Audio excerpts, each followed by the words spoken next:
ನಮಸ್ಕಾರ. ಉತ್ತರ ಕರ್ನಾಟಕ ಸುದ್ದಿವಾಹಿನಿಗೆ ಸ್ವಾಗತ. ನಾನು ಹನುಮಂತೇಶ್. ಇವತ್ತು ಪ್ರತಿಯೊಬ್ಬ ಮಗುವಿನ ಬೆಳವಣಿಗೆಗೆ ಅತಿ ಅವಶ್ಯಕವಾಗಿ ಬೇಕಾಗಿರುವುದು ಶಿಕ್ಷಣ. ಹಾಗಾಗಿ ಇವತ್ತು ಭಾರತದಲ್ಲಿರುವಂತಹ ಶಿಕ್ಷಣ ವ್ಯವಸ್ಥೆ, ವಿಶೇಷವಾಗಿ ನಮ್ಮ ಉತ್ತರ ಕರ್ನಾಟಕ ಭಾಗದವರು ಎದುರಿಸುತ್ತಿರುವಂತಹ ಶಿಕ್ಷಣದ ಸಮಸ್ಯೆ, ಹೀಗೆ ಅನೇಕ ವಿಷಯಗಳ ಕುರಿತು ಇವತ್ತು ನಮ್ಮ ಜೊತೆ ನಮ್ಮ ಸ್ಟುಡಿಯೋದಲ್ಲಿ ಶ್ರೀ ಶಾರದಾ ಫೌಂಡೇಶನ್ ಟ್ರಸ್ಟ್ನ ನಿರ್ದೇಶಕರಾದಂತಹ ಕಿರಣ್ ಪಾಟೀಲ್ ಅವರಿದ್ದಾರೆ. ಅವ್ರ ಜೊತೆ ಮಾತನಾಡೋಣ. ನಮ್ಮ ಉತ್ತರ ಕರ್ನಾಟಕ ಭಾಗದಲ್ಲಿ ಶಿಕ್ಷಣವನ್ನು ಯಾವ ಮಟ್ಟಿಗೆ ಕೊಂಡೊಯ್ಯಬೇಕು, ಇವಾಗ ಯಾವ ಮಟ್ಟದಲ್ಲಿದೆ, ಮುಂದಿನ ಭವಿಷ್ಯಕ್ಕಾಗಿ ಯಾವ ರೀತಿಯ ಕೆಲಸಗಳನ್ನ ನಾವು ಈ ಭಾಗದಲ್ಲಿ ಮಾಡಬಹುದು, ಎಲ್ಲವನ್ನ ಇವತ್ತಿನ ಈ ಒಂದು ಎಪಿಸೋಡ್ನಲ್ಲಿ ಅವರ ಜೊತೆ ಚರ್ಚೆ ಮಾಡೋಣ. ಸರ್, ಮೊಟ್ಟ ಮೊದಲನೇದಾಗಿ ನಮ್ಮ ಕಾರ್ಯಕ್ರಮಕ್ಕೆ ಸ್ವಾಗತ. Thank you sir. ಸರ್, ಮೊಟ್ಟ ಮೊದಲನೇದಾಗಿ ನೀವು ನಿಮ್ಮ ಬ್ಯಾಕ್ಗ್ರೌಂಡ್ನ ಬಗ್ಗೆ ಹೇಳೋದಾದರೆ ಏನು, ಕ್ವಾಲಿಫಿಕೇಷನ್ ಏನು ಅಂತ? ಸರ್, ನನ್ನ ಹೆಸರು ಕಿರಣ್ ಪಾಟೀಲ್ ಅಂತ. ನಾನು ಬೇಸಿಕಲಿ ಕೊಪ್ಪಳದಿಂದ ಇದ್ದೀನಿ. ಶ್ರೀ ಶಾರದಾ ಫೌಂಡೇಶನ್ ಟ್ರಸ್ಟ್ನ ಡೈರೆಕ್ಟರ್ ಆಗಿ.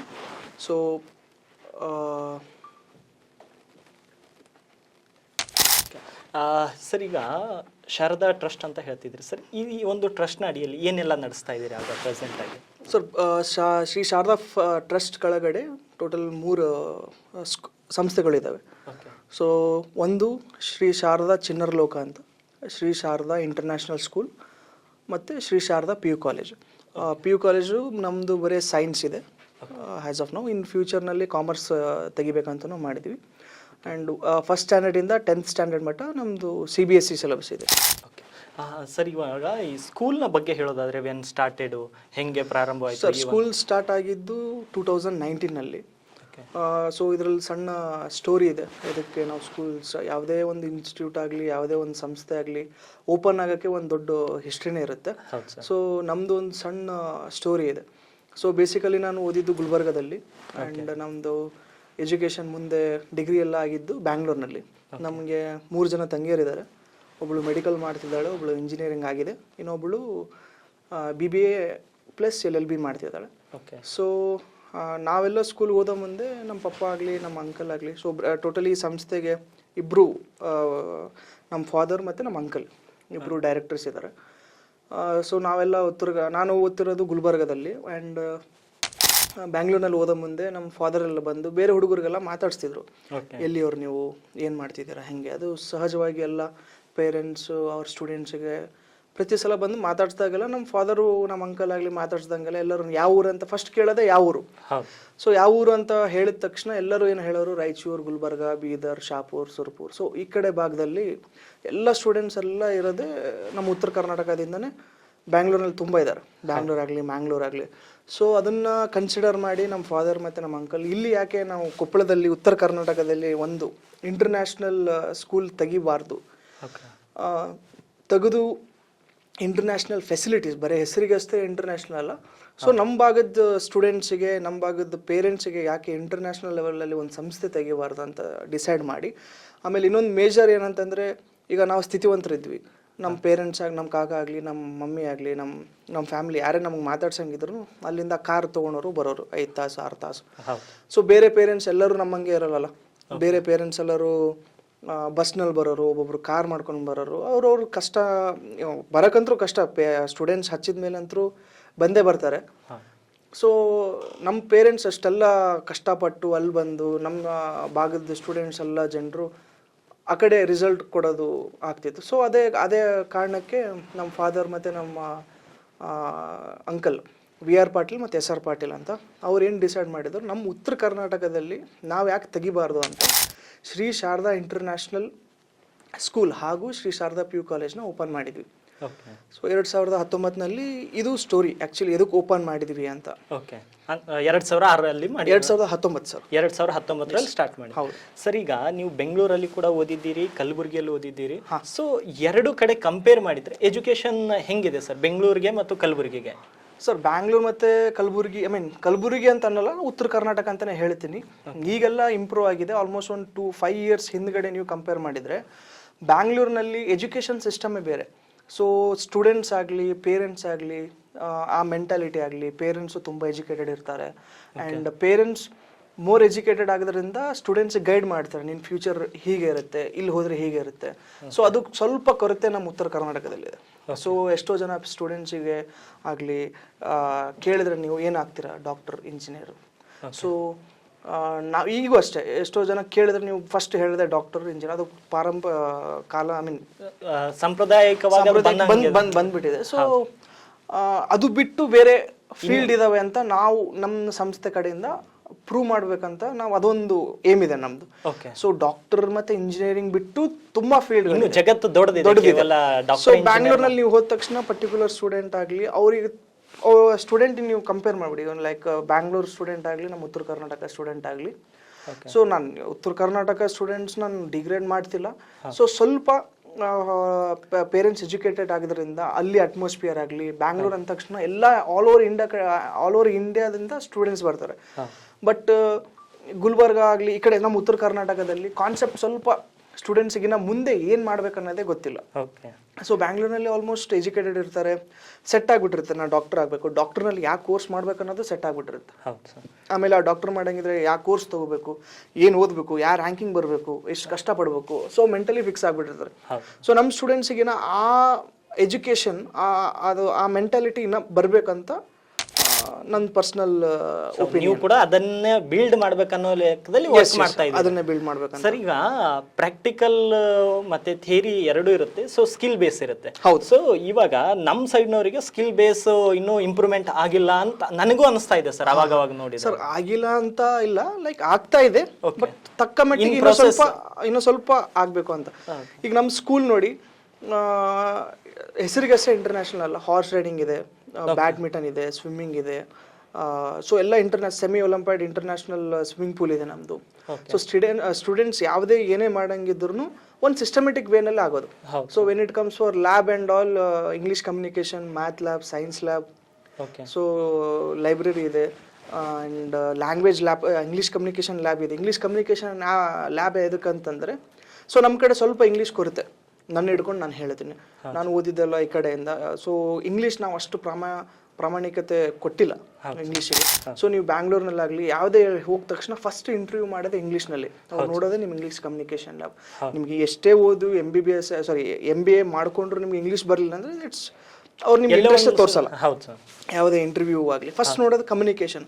ಸೊ ಅದೇ ಕಾರಣಕ್ಕೆ ನಮ್ಮದು ನಮ್ಮ ಉತ್ತರ ಕರ್ನಾಟಕ ಸ್ಟೂಡೆಂಟ್ಸಿಗೆ ನಾವು ಇಂಗ್ಲೀಷ್ ಕಮ್ಯುನಿಕೇಷನ್ ನಾವು ಯಾಕಷ್ಟು ಪ್ರಾಮಾಣಿಕತೆ ಕೊಡ್ತಿದ್ದೀವಿ ಅಂತಂದರೆ, ಅದಕ್ಕಂತ ಒಂದು ಇಂಗ್ಲೀಷ್ ಲ್ಯಾಬೇ ಸೆಟಪ್ ಮಾಡಿದ್ದೀವಿ ನಾವು.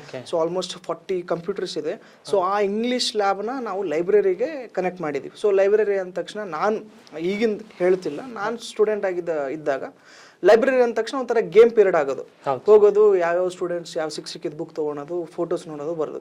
ಬಟ್ ನಮ್ಮದು ಸಂಸ್ಥೆನಲ್ಲಿ ಆ ಲೈಬ್ರರಿ ಕಾನ್ಸೆಪ್ಟೇ ಡಿಫ್ರೆಂಟ್ ಮಾಡಿದ್ದೀವಿ. ಹೇಗೆ ಅಂತಂದರೆ ಅದನ್ನು ಒಂಥರ ಸಬ್ಜೆಕ್ಟ್, ಹೆಂಗೆ English, maths, science, Hindi, Sanskrit. So ಅದೇ ರೀತಿ ಲೈಬ್ರರಿ ಅನ್ನೋದು ಒಂದು ಸಬ್ಜೆಕ್ಟು. ಸೊ ಅದನ್ನು ಕರಿಕ್ಯುಲಮ್ ಇದೆ ನಮಗೆ. ಸೊ ಲೈಬ್ರರಿನಲ್ಲೂ ಕಂಪಲ್ಸರಿ ಸ್ಟೂಡೆಂಟ್ ಪಾಸ್ ಆಗಲೇಬೇಕು, ಟೆಸ್ಟ್ಗಳು ಇರ್ತವೆ ಅದಕ್ಕೂ. ಸೊ ಆದ್ದರಿಂದ ಆ ಲೈಬ್ರರಿ ಮತ್ತು ನಾವು ಇಂಗ್ಲೀಷ್ ಕಮ್ಯುನಿಕೇಷನ್ ಲ್ಯಾಬ್ ನಾವು ಅಟ್ಯಾಚ್ ಮಾಡಿಕೊಂಡು, ಸೊ ಸ್ಟೂಡೆಂಟ್ಸ್ ಕಮ್ಯುನಿಕೇಷನ್ನು ನಾವು ಅದೊಂದು ಸಾಫ್ಟ್ವೇರ್ ಇದೆ. ಸೊ ಅವರು ಏನೇ ಎಷ್ಟು ಫ್ಲೂಯೆನ್ಸಿಯಾಗಿ ಮಾತಾಡ್ತಾರೆ. ಫಾರ್ ಎಕ್ಸಾಂಪಲ್ ಏನೋ ಒಂದು ಪ್ಯಾರಾಗ್ರಾಫ್ ಓದಿದರೆ ಆ ಸ್ಟೂಡೆಂಟ್ ಆ ಇಂಗ್ಲೀಷ್ ಪ್ಯಾರಾಗ್ರಾಫ್ ಎಷ್ಟು ಸ್ಟ್ರಾಂಗ್ ಇದೆ, ಅವ್ರ ಇಂಗ್ಲೀಷ್ ಕಮ್ಯುನಿಕೇಷನ್ ಹೇಗಿದೆ ಅಂತ ನಾವು ಅದು ಮಾರ್ಕ್ಸ್ ಕೊಡುತ್ತೆ. Out of 10 7.5. ಆಗ ಸ್ಟೂಡೆಂಟ್ಸಿಗೆ ಏನಾಗುತ್ತೆ, ಇಂಗ್ಲೀಷ್ ಕಮ್ಯುನಿಕೇಷನ್ ಓಕೆ ನಾ ಇಲ್ಲಿ ಮಿಸ್ ಮಾಡ್ತಿದ್ದೀನಿ ಅಂತ. ಸೊ ಅವ್ರ ದೇ ಗೋ ಆನ್ ಇಂಪ್ರೂವ್ಮೆಂಟ್ ಆಗ್ತಾ ಇರುತ್ತೆ. ಸರ್, ಈಗ ಪ್ರಾಕ್ಟಿಕಲ್ ಆಗಿ ಕಲಿಸೋದೇ ಬೇರೆ, ಥಿಯರಿ ಕಲಿಸೋದು. ಸರ್, ಈಗ ಈ ಪೇರೆಂಟ್ಸ್ ಮೈಂಡ್ ಸೆಟ್ ಹೆಂಗಿರ್ಬೇಕು ಸರ್? ನನ್ನ ಮಗ ಈಗ ಕನ್ನಡಕ್ಕೆ ನಾವು ಡಿಗ್ರೇಡ್ ಮಾಡ್ತಾ ಇಲ್ಲ, ಇಂಗ್ಲೀಷ್ ಚೆನ್ನಾಗಿ ಅಂತ ಹೇಳ್ತಾ ಇಲ್ಲ, ಆದ್ರೆ ಬದುಕಿಗೆ ಏನ್ ಬೇಕು ಅದು ಕೊಡಿಸುವಂತ ಕೆಲಸ ನೀವು ಮಾಡ್ತಾ ಇದ್ರೆ ಮತ್ತು ಸಮಾಜದ ವಿವಿಧ ವಿದ್ಯಾಸಂಸ್ಥೆಗಳು ಮಾಡ್ತಾ ಇದ್ದಾರೆ. ಆದ್ರೆ ಪೇರೆಂಟ್ಸ್ ಮೈಂಡ್ ಸೆಟ್ ನ ತನ್ನ ಮಗನಿಗೆ ಯಾವುದೇ ಒಂದು ಸ್ಕೂಲಿಗೆ ಹಾಕ್ಲಿ, ಏನೇ ಹಾಕ್ಲಿ, ಪ್ಯಾಷನ್ ನ ಫಾಲೋ ಮಾಡ್ಬೇಕಾ ಸರ್? ಏನ್ ಬರೀ ಪುಸ್ತಕ ಫಾಲೋ ಮಾಡಿದ್ರೆ ಮಗ ಯಶಸ್ವಿ ಆಗ್ತಾನ ಅಂತ? ಸರ್, ನನ್ನ ಪರ್ಸನಲ್ ಒಪಿನಿಯನ್ ನೀವು ಕೇಳಿದ್ರೆ, ಪ್ಯಾಷನ್ ಯಾವುದಾಗ್ಲಿ ಒಂದು ಲಿಮಿಟೇಷನ್ಸ್ ಇರುತ್ತೆ. ಸೊ ಪ್ಯಾಷನ್ ಅಂದ ತಕ್ಷಣ ಒಬ್ಬೊಬ್ಬರಿಗೆ ಬೈಕ್ ರೇಸ್ ಪ್ಯಾಷನ್ ಅಂತಾರೆ, ಸೊ ಸಿಂಗಿಂಗ್ ಪ್ಯಾಷನ್ ಅಂತಾರೆ, ಸೊ ತಕ್ಕ ಮಟ್ಟಿಗೆ ಇರ್ಬೇಕು ಸರ್ ಪ್ಯಾಷನ್ ಯಾವುದೇ ಆಗಲಿ. ಓಕೆ ಪ್ಯಾಷನ್ ಮಾತ್ರ ಮುಂದೆ ನಿಮ್ಮ ಫ್ಯೂಚರ್ಗೆ ಹೊಡೆತ ಕೊಡುವಂಗೆ ಪ್ಯಾಷನ್ ಇರಬಾರ್ದು ಯಾವುದಾಗಲಿ. Okay so if you are really good at singing, so ಸಿಂಗಿಂಗಿಂದ ನೀವು ಅರ್ನ್ ಮಾಡ್ತೀರಾ, ಏನೋ ಒಂದು ಸಾಧನೆ ಮಾಡ್ತೀರಾ, that is fine. Okay but singing ಬರುತ್ತೆ ನನಗೆ ಇನ್ಕಮ್ ಇಲ್ಲ ಅಂತಂದರೆ, ಸೊ ಆಮೇಲೆ ನಮ್ಮ ಉತ್ತರ ಕರ್ನಾಟಕದ ಪೇರೆಂಟ್ಸ್ ಮೆಂಟಾಲಿಟಿ ನಾನು ಹೇಳ್ತೀನಿ, ಇನ್ನೂ ಸ್ವಲ್ಪ ಬ್ರಾಡ್ ಓಪನ್ ಮೈಂಡೆಡ್ ಆಗಿದ್ರೆ ತುಂಬ ಚೆನ್ನಾಗಿರುತ್ತೆ ಸ್ಟೂಡೆಂಟ್ಸಿಗೆ ಸಪೋರ್ಟ್ ಮಾಡೋದಾಗಲಿ. ಈಗ ನೋಡಿ ನಮ್ಮ ಸಂಸ್ಥೆಗೆ ಎಸ್ಪೆಷಲಿ ಶ್ರೀ ಶಾರದಾ ಇಂಟರ್ನ್ಯಾಷನಲ್ ಸ್ಕೂಲಲ್ಲಿ ಗುಲ್ಬರ್ಗ ಆಗಲಿ, ರಾಯಚೂರು ಆಗಲಿ, ಗುಲ್ಬರ್ಗ, ರಾಯಚೂರು, ಯಾದಗಿರಿ, ಬೀದರ್, ಶಾಪುರ್, ಸುರ್ಪುರ್, ಸೊ ಆಲ್ಮೋಸ್ಟ್ ಸಿಂಧನೂರು, ಇಲ್ಲಿ ಎಲ್ಲ ಸ್ಟೂಡೆಂಟ್ಸ್ ಇದ್ದಾರೆ. ಸೊ ನಾನು ಇಲ್ಲೇ ಓದಿದ್ರಿಂದ ನನಗೆ ತುಂಬ ಗೊತ್ತಾಗುತ್ತೆ ನಮ್ಮ ಸ್ಟೂಡೆಂಟ್ಸ್ ಏನೇನು ಚಾಲೆಂಜಸ್ ಫೇಸ್ ಮಾಡ್ತಿದ್ದಾರೆ, ಎಷ್ಟೋ ಜನ ಇಂಗ್ಲೀಷ್ ಕಮ್ಯುನಿಕೇಷನಲ್ಲಿ ಪೂರ್ ಇರ್ತಾರೆ. ಸೊ ಅದನ್ನು ನಾವು ಯಾವ ಟೈಪ್ ಸೆಟ್ರೇಟ್ ಮಾಡಬೇಕು ಅದನ್ನೆಲ್ಲ ಮಾಡ್ತಿದ್ದೀವಿ. ಸೊ ನಮ್ಮ ಸ್ಕೂಲ್ನಲ್ಲಿ last period especially English communication weak ಆಗಿದ್ದಾರೆ, ಒಬ್ಬೊಬ್ಬರು ಮ್ಯಾಥ್ಸ್ನಲ್ಲಿ ವೀಕ್ ಇರುತ್ತೆ. ಆ ಪರ್ಟಿಕ್ಯುಲರ್ ಸ್ಟೂಡೆಂಟ್ಸ್ನ ನಾವು ಫಿಲ್ಟರ್ ಮಾಡಿ ಅವರಿಗೆ ಸ್ಪೆಷಲ್ ಕೋಚಿಂಗ್ ಕೊಡ್ತೀವಿ. ಓಕೆ ಸೊ ಎಲ್ಲ ಸ್ಟೂಡೆಂಟ್ಸ್ ಟ್ರೀಟ್ ಮಾಡ್ದಂಗೆ ಮಾಡಲ್ಲ, ಅವ್ರಿಗೆ ಸ್ಪೆಷಲ್ ಕೋಚಿಂಗ್ ಕೊಟ್ಟು ನಮ್ಮ ಸ್ಟೂಡೆಂಟ್ಸ್ನ, ಫಾರ್ ಎಕ್ಸಾಂಪಲ್ ನಮ್ಮ ಹತ್ರ 5th ಸ್ಟ್ಯಾಂಡರ್ಡಿಗೆ ಒಂದು ಸ್ಟೂಡೆಂಟ್ ಬಂದಾಗ, XYZ ಹೆಸರು ಹೇಳಲ್ಲ, ಅವನಿಗೆ ABCD ಬರ್ತಿತ್ತು, ವರ್ಡ್ಸ್ ಓದಕ್ಕೂ ಬರ್ತಿದ್ದಿಲ್ಲ ಅವನಿಗೆ, ಪರ್ಟಿಕ್ಯುಲರ್ ಸೆಂಟೆನ್ಸ್ ಕೊಟ್ಟರೆ. ಆ ಸ್ಟೂಡೆಂಟ್ ಈಗ ಹೀಸ್ ಟೇಕಿಂಗ್ ಗುಡ್ ಮಾರ್ಕ್ಸ್, ನಾವು ಹೀಸ್ ಇನ್ 7th. ಈಗ ಅವನು ಓದ್ತಿದ್ದಾನೆ, ನೀಟಾಗಿ ಮಾರ್ಕ್ಸ್ ತೊಗೊತಿದ್ದಾನೆ. ಈಗ ವರ್ಡ್ಸೇ ಓದಕ್ಕೆ ಬರಲಾರ್ದವನು ಈಸ್ ಟೇಕಿಂಗ್ 60, 65, 70%. ಸೊ ಆ ಖುಷಿ ನಮಗಿದೆ. ಸೊ ಅದಕ್ಕಿಂತ ಹೆಚ್ಚಿನ ನಾನು ಹೇಳಬೇಕಾಗಿಲ್ಲ. ಸೊ ಅದನ್ನು ನಾವು ಯಾವ ಟೈಪ್ ಸ್ಟೂಡೆಂಟ್ನ ಅಪ್ರೋಚ್ ಮಾಡ್ತೀವಿ, ಯಾವ ಟೈಪ್ ಸ್ಟೂಡೆಂಟ್ನ ಫಿಲ್ಟರ್ ಮಾಡ್ತೀವಿ. ಸ್ಟೂಡೆಂಟ್ಸ್ನ ಬರೀ ಸ್ಕೂಲ್ ಅಂದ ತಕ್ಷಣ ಕ್ಲಾಸಸ್ ಆಗಲಿ, ಈಗ ಫಾರ್ ಎಕ್ಸಾಂಪಲ್ 100 ಜನ ಇರ್ತಾರೆ ಸ್ಟೂಡೆಂಟ್ಸ್, 100 ಜನ ಅಡ್ಮಿಷನ್ ಮಾಡಿರ್ತಾರೆ, ಕ್ಲಾಸ್ನಲ್ಲಿ 50 ಜನ ಇರ್ತಾರೆ ಅಂತ ಹೇಳಿ. ಟೀಚರ್ ಕೆಲಸ ಏನು, ಬಂದರು, ಪಾಠ ಮಾಡಿದ್ರು, ಹೋದ್ರು ಅಂತಲ್ಲ. ಸೊ ನಮ್ಮ ಸಂಸ್ಥೆನಲ್ಲಿ ಏನಿರುತ್ತೆ, ಬರ್ತಾರೆ ಸ್ಟೂಡೆಂಟ್ಸ್ ನಮ್ಮ ಕ್ಲಾಸ್ನಲ್ಲಿ. ಆಮೇಲೆ ನಮ್ದು ಒಂದು ಯೂನಿಕ್ನೆಸ್ ಏನಂದರೆ, ಹಬ್ಬಬ್ಬ ಅಂದರೆ ಒಂದು ಕ್ಲಾಸ್ನಲ್ಲಿ 35ರಿಂದ 40 ಜನ ಅಷ್ಟೇ. ಅಂದರೆ ಹೆಚ್ಚಿಗಿದ್ರೆ ತುಂಬ ಜನ ಸ್ಟೂಡೆಂಟ್ಸ್ ಇದ್ರೆ ಕಾನ್ಸಂಟ್ರೇಟ್ ಮಾಡೋಕ್ಕಾಗಲ್ಲ ಸ್ಟೂಡೆಂಟ್ಸು. ಸೊ ಅದೇನು ಡಿಫ್ರೆನ್ಸ್ ಅನ್ಸಲ್ಲ. ಸೊ ನಮ್ದ್ರಲ್ಲಿ maximum 35 students to 40 students. But has of now 35 ಜನ. ಈಗ ಫಾರ್ ಎಕ್ಸಾಂಪಲ್ 2 ಸೆಕ್ಷನ್, 37 ಜನ ಆದ ತಕ್ಷಣ ನಾವು 2 ಸೆಕ್ಷನ್ ಮಾಡೋಕ್ಕಾಗಲ್ಲ, ಅದನ್ನು ಬರ್ಡನ್. 40 ಜನ. ಎಷ್ಟೋ ಜನ ಹೇಳ್ತಾರೆ, ಇಲ್ಲ ಸರ್ ನೀವು ಹಂಗಂತೀರಾ, ಆಮೇಲೆ ನೀವು ತುಂಬಿಸ್ಬಿಡ್ತೀರಾ ಅಂತ. ಸೊ ಅದೇ ಕಾರಣಕ್ಕೆ ನಮ್ಮ ಅಂಕಲ್ ಏನು ಪ್ಲ್ಯಾನ್ ಮಾಡಿದಾರೆ ಅಂದರೆ, ಬಿಲ್ಡಿಂಗ್ ಕ್ಲಾಸ್ ರೂಮ್ ಸೈಜ್ ಅಷ್ಟೇ ಮಾಡಿಬಿಟ್ಟಿದ್ದಾರೆ, ನಿಂಗೆ ಇನ್ನೊಂದು ಚೇರ್ ಹಾಕೋಕ್ಕೂ ಬರಲ್ಲ. ಓಕೆ.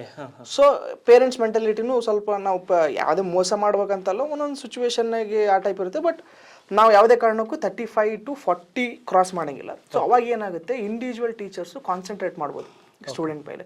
ಸೊ ಯಾವ ಟೈಪ್ ಓದ್ತಾನೆ, ಹೆಂಗೆ, ಅದರಲ್ಲಿ ಹಾಸ್ಟೆಲ್ ಬೇರೆ, ಡೇ ಸ್ಕಾಲರ್ಸ್ ಬೇರೆ. ಸೊ ಹಾಸ್ಟೆಲ್ ಅಲ್ಲ ಸರ್, ಈಗ ನೀವು ನಿಮ್ಮ ಸ್ಕೂಲ್ ಬಗ್ಗೆ ಹೇಳ್ತಾ ಇದ್ದೀರಾ. ಸೊ ಒಬ್ಬ ಸ್ಟೂಡೆಂಟ್ ನಿಮ್ಮ ಹತ್ರ ಅಡ್ಮಿಷನ್ ತಗೋಬೇಕಾದ್ರೆ ಏನೋ ಎಂಟ್ರೆನ್ಸ್ ಎಕ್ಸಾಮ್ ಇದೆಯೋ, ಅಥವಾ ಈಗ ಒಬ್ಬೊಬ್ರು ಹುಡುಗರು ತುಂಬಾ ವೀಕ್ ಆಗಿರ್ತಾರೆ, ಇಂಗ್ಲೀಷಲ್ಲಿ ವೀಕ್ ಇರ್ತಾರೆ, ಮ್ಯಾಥ್ಸಲ್ಲಿ ವೀಕ್ ಇರ್ತಾರೆ, ಅಂಥವ್ರನ್ನ ಅಡ್ಮಿಷನ್ ತಗೊಂತಿರೋ, ಅಥವಾ ಬರೀ ಎಲ್ಲದರಲ್ಲಿ ಎಕ್ಸಲೆಂಟ್ ಇರೋ ವಿದ್ಯಾರ್ಥಿಗಳಿಗೆ? ಟು ಬಿ ಫ್ರ್ಯಾಂಕ್, ನಾನು ಇಲ್ಲಿ ಯಾವುದೇ ಆಗಲಿ, ನಾನು ಇಷ್ಟು ಓಪನ್ ಆಗಿ ಕೇಳ್ತಿದ್ದೀರಂತ ನಾನು ಹೇಳ್ತಿದ್ದೀನಿ, ಯಾವುದೇ ಆಗಲಿ ನಮಗೊಂದು ಲಿಮಿಟೇಷನ್ಸ್ ಇರುತ್ತೆ. ಸೊ ಇಂಟರ್ನ್ಯಾಷನಲ್ ಸ್ಕೂಲ್ ನಡೆಸ್ತಿದ್ದೀವಿ ಅಂದ ತಕ್ಷಣ, ಸೊ ಆಲ್ಮೋಸ್ಟ್ ಈಗ ಫಾರ್ ಎಕ್ಸಾಂಪಲ್ ನೀವು 5ನೇ ಕ್ಲಾಸ್ ಸ್ಟೂಡೆಂಟಿಗೆ A for apple, B for ball ಆ ಲೆವೆಲ್ನಲ್ಲಿದ್ದರೆ ತುಂಬ ಕಷ್ಟ ಆಗುತ್ತೆ ನಮಗೆ. ಅದು ನಮ್ಮ CBSE ಕರಿಕ್ಯುಲಮು. ಅದು ಕಷ್ಟ ಅನ್ನೋ ಬದಲು ಸ್ಟೂಡೆಂಟ್ಸಿಗೂ ಒಂಥರ ಚಿತ್ರಹಿಂಸೆ. ಓಕೆ.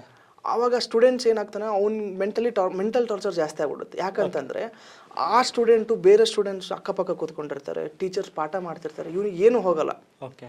ಸೊ ಹಾಗೆ ಅವನಿಗೆ ತುಂಬ ಹಿಂಸೆ ಆಗಿಬಿಡುತ್ತೆ. ಸೊ ಆ ಟೈಪ್ ಸ್ಟೂಡೆಂಟ್ಸ್ ನಾವು ಆದಷ್ಟು ಪ್ರಿಫರ್ ಮಾಡಲ್ಲ. ಆ ಸ್ಟೂಡೆಂಟ್ಸ್ನ ಸ್ವಲ್ಪ ಮಿನಿಮಮ್ ಬೇಸಿಕ್ ಸ್ಟ್ರಾಂಗ್ ಇದ್ದು, ಅವ್ರಿಗೆ ಬೇಸಿಕ್ ಆಗಿ ಮೊದಲಿಂದನೇ ನೀವು ಏನಾದ್ರು ಗೈಡ್ ಮಾಡೋಕೆ ಚಿನ್ನರ ಲೋಕ ಅಂತ ಏನೋ ಕಾನ್ಸೆಪ್ಟ್ ತಂದಿದ್ರಲ್ಲ, ಅಲ್ಲಿಂದ ಹೆಂಗೆ ಗೈಡ್ ಮಾಡಿ? ಚಿನ್ನರ ಲೋಕ ಅಂದ್ರೆ ನಮ್ದು ಎಜುಕೇಶನ್ ಸಿಸ್ಟಮ್ ಒಂಥರ ಡಿಫ್ರೆಂಟ್ ಇದೆ ಸರ್.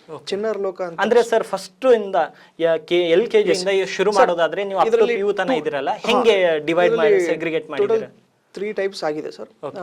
ಚಿನ್ನರ್ ಲೋಕ ಅಂದ ತಕ್ಷಣ pre primary, nursery, pre nursery, LKG, UKG.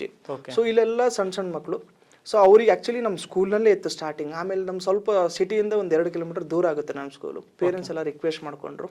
ಆಮೇಲೆ ಅವ್ರ ಟೈಮಿಂಗ್ಸೇ ಬೇರೆ, ಅವ್ರದ್ದು ಎಜುಕೇಷನ್ ಸಿಸ್ಟಮೇ ಬೇರೆ. ಅಲ್ಲ ಅಲ್ಲಿ ಪ್ರೈಮರಿ ಸ್ಟೇಜ್ ಇರುತ್ತಲ್ಲ ಸರ್, ಹೆಂಗೆ ಈ ಮಿಕ್ಕುಳಿದಂತಹ ಎಜುಕೇಷನ್ ಸಂಸ್ಥೆಗಳಿಗೆ ಹೋಲಿಸಿದ್ರೆ ನಿಮ್ಮ ಹತ್ರ ಹೆಂಗೆ ಎಜುಕೇಷನ್ ಇದೆ ಪ್ರೈಮರಿ ಸರ್? ನಮ್ಮದು ಮೋರ್ ದನ್ ಎಜುಕೇಷನ್. ಸಣ್ಣ ಹುಡುಗರಿಗೆ ಬೇಸಿಕ್ ಸ್ಟ್ರಾಂಗ್ ಮಾಡ್ತೀವಿ.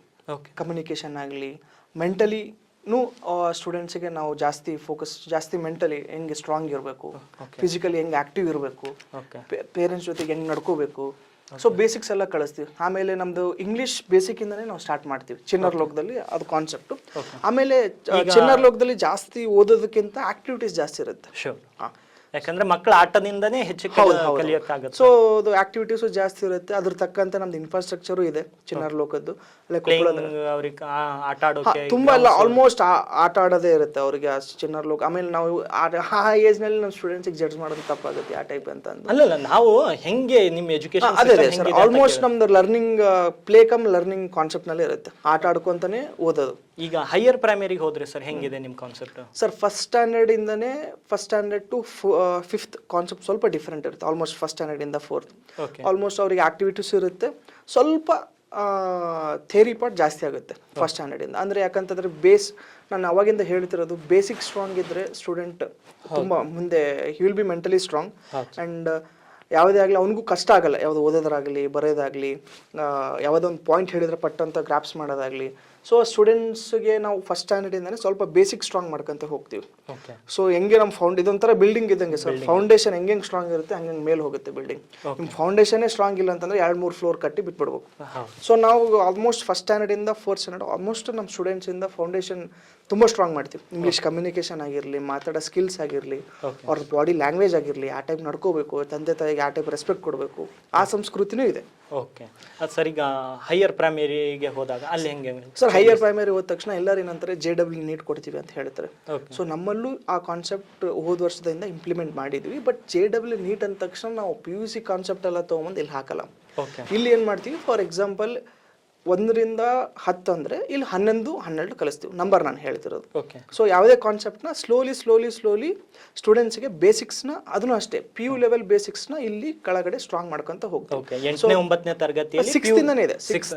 6th 7th 8th 9th ಇಲ್ಲೇ ನಾವು ಸ್ಟ್ರಾಂಗ್ ಮಾಡ್ಕೊಂತ ಹೋಗ್ತೀವಿ. ಅವಾಗ ಏನಾಗುತ್ತೆ, ಮುಂದೆ ಸ್ಟೂಡೆಂಟ್ಸು PUC ಹೋದ ತಕ್ಷಣ ಅವರಿಗೆ, ಈಗ ನೋಡಿ PUC ಅಂದ ತಕ್ಷಣ ಮೊದಲೆಲ್ಲ ಒಂದು 5 ವರ್ಷದಿಂದ ನೀವು ಹೋದರೆ PUC ನಲ್ಲಿ ಎಷ್ಟು ಪರ್ಸೆಂಟೇಜ್ ಬಂತು, 5-10 ವರ್ಷದಿಂದನೇ ಹೋಗ್ರಿ ನೀವು ಎಷ್ಟು ಪರ್ಸೆಂಟೇಜ್ ಅಂತ ಕೇಳ್ತಿದ್ರು, ನಿಮ್ಗೆ ನೆನಪಿದೆಯಲ್ಲ?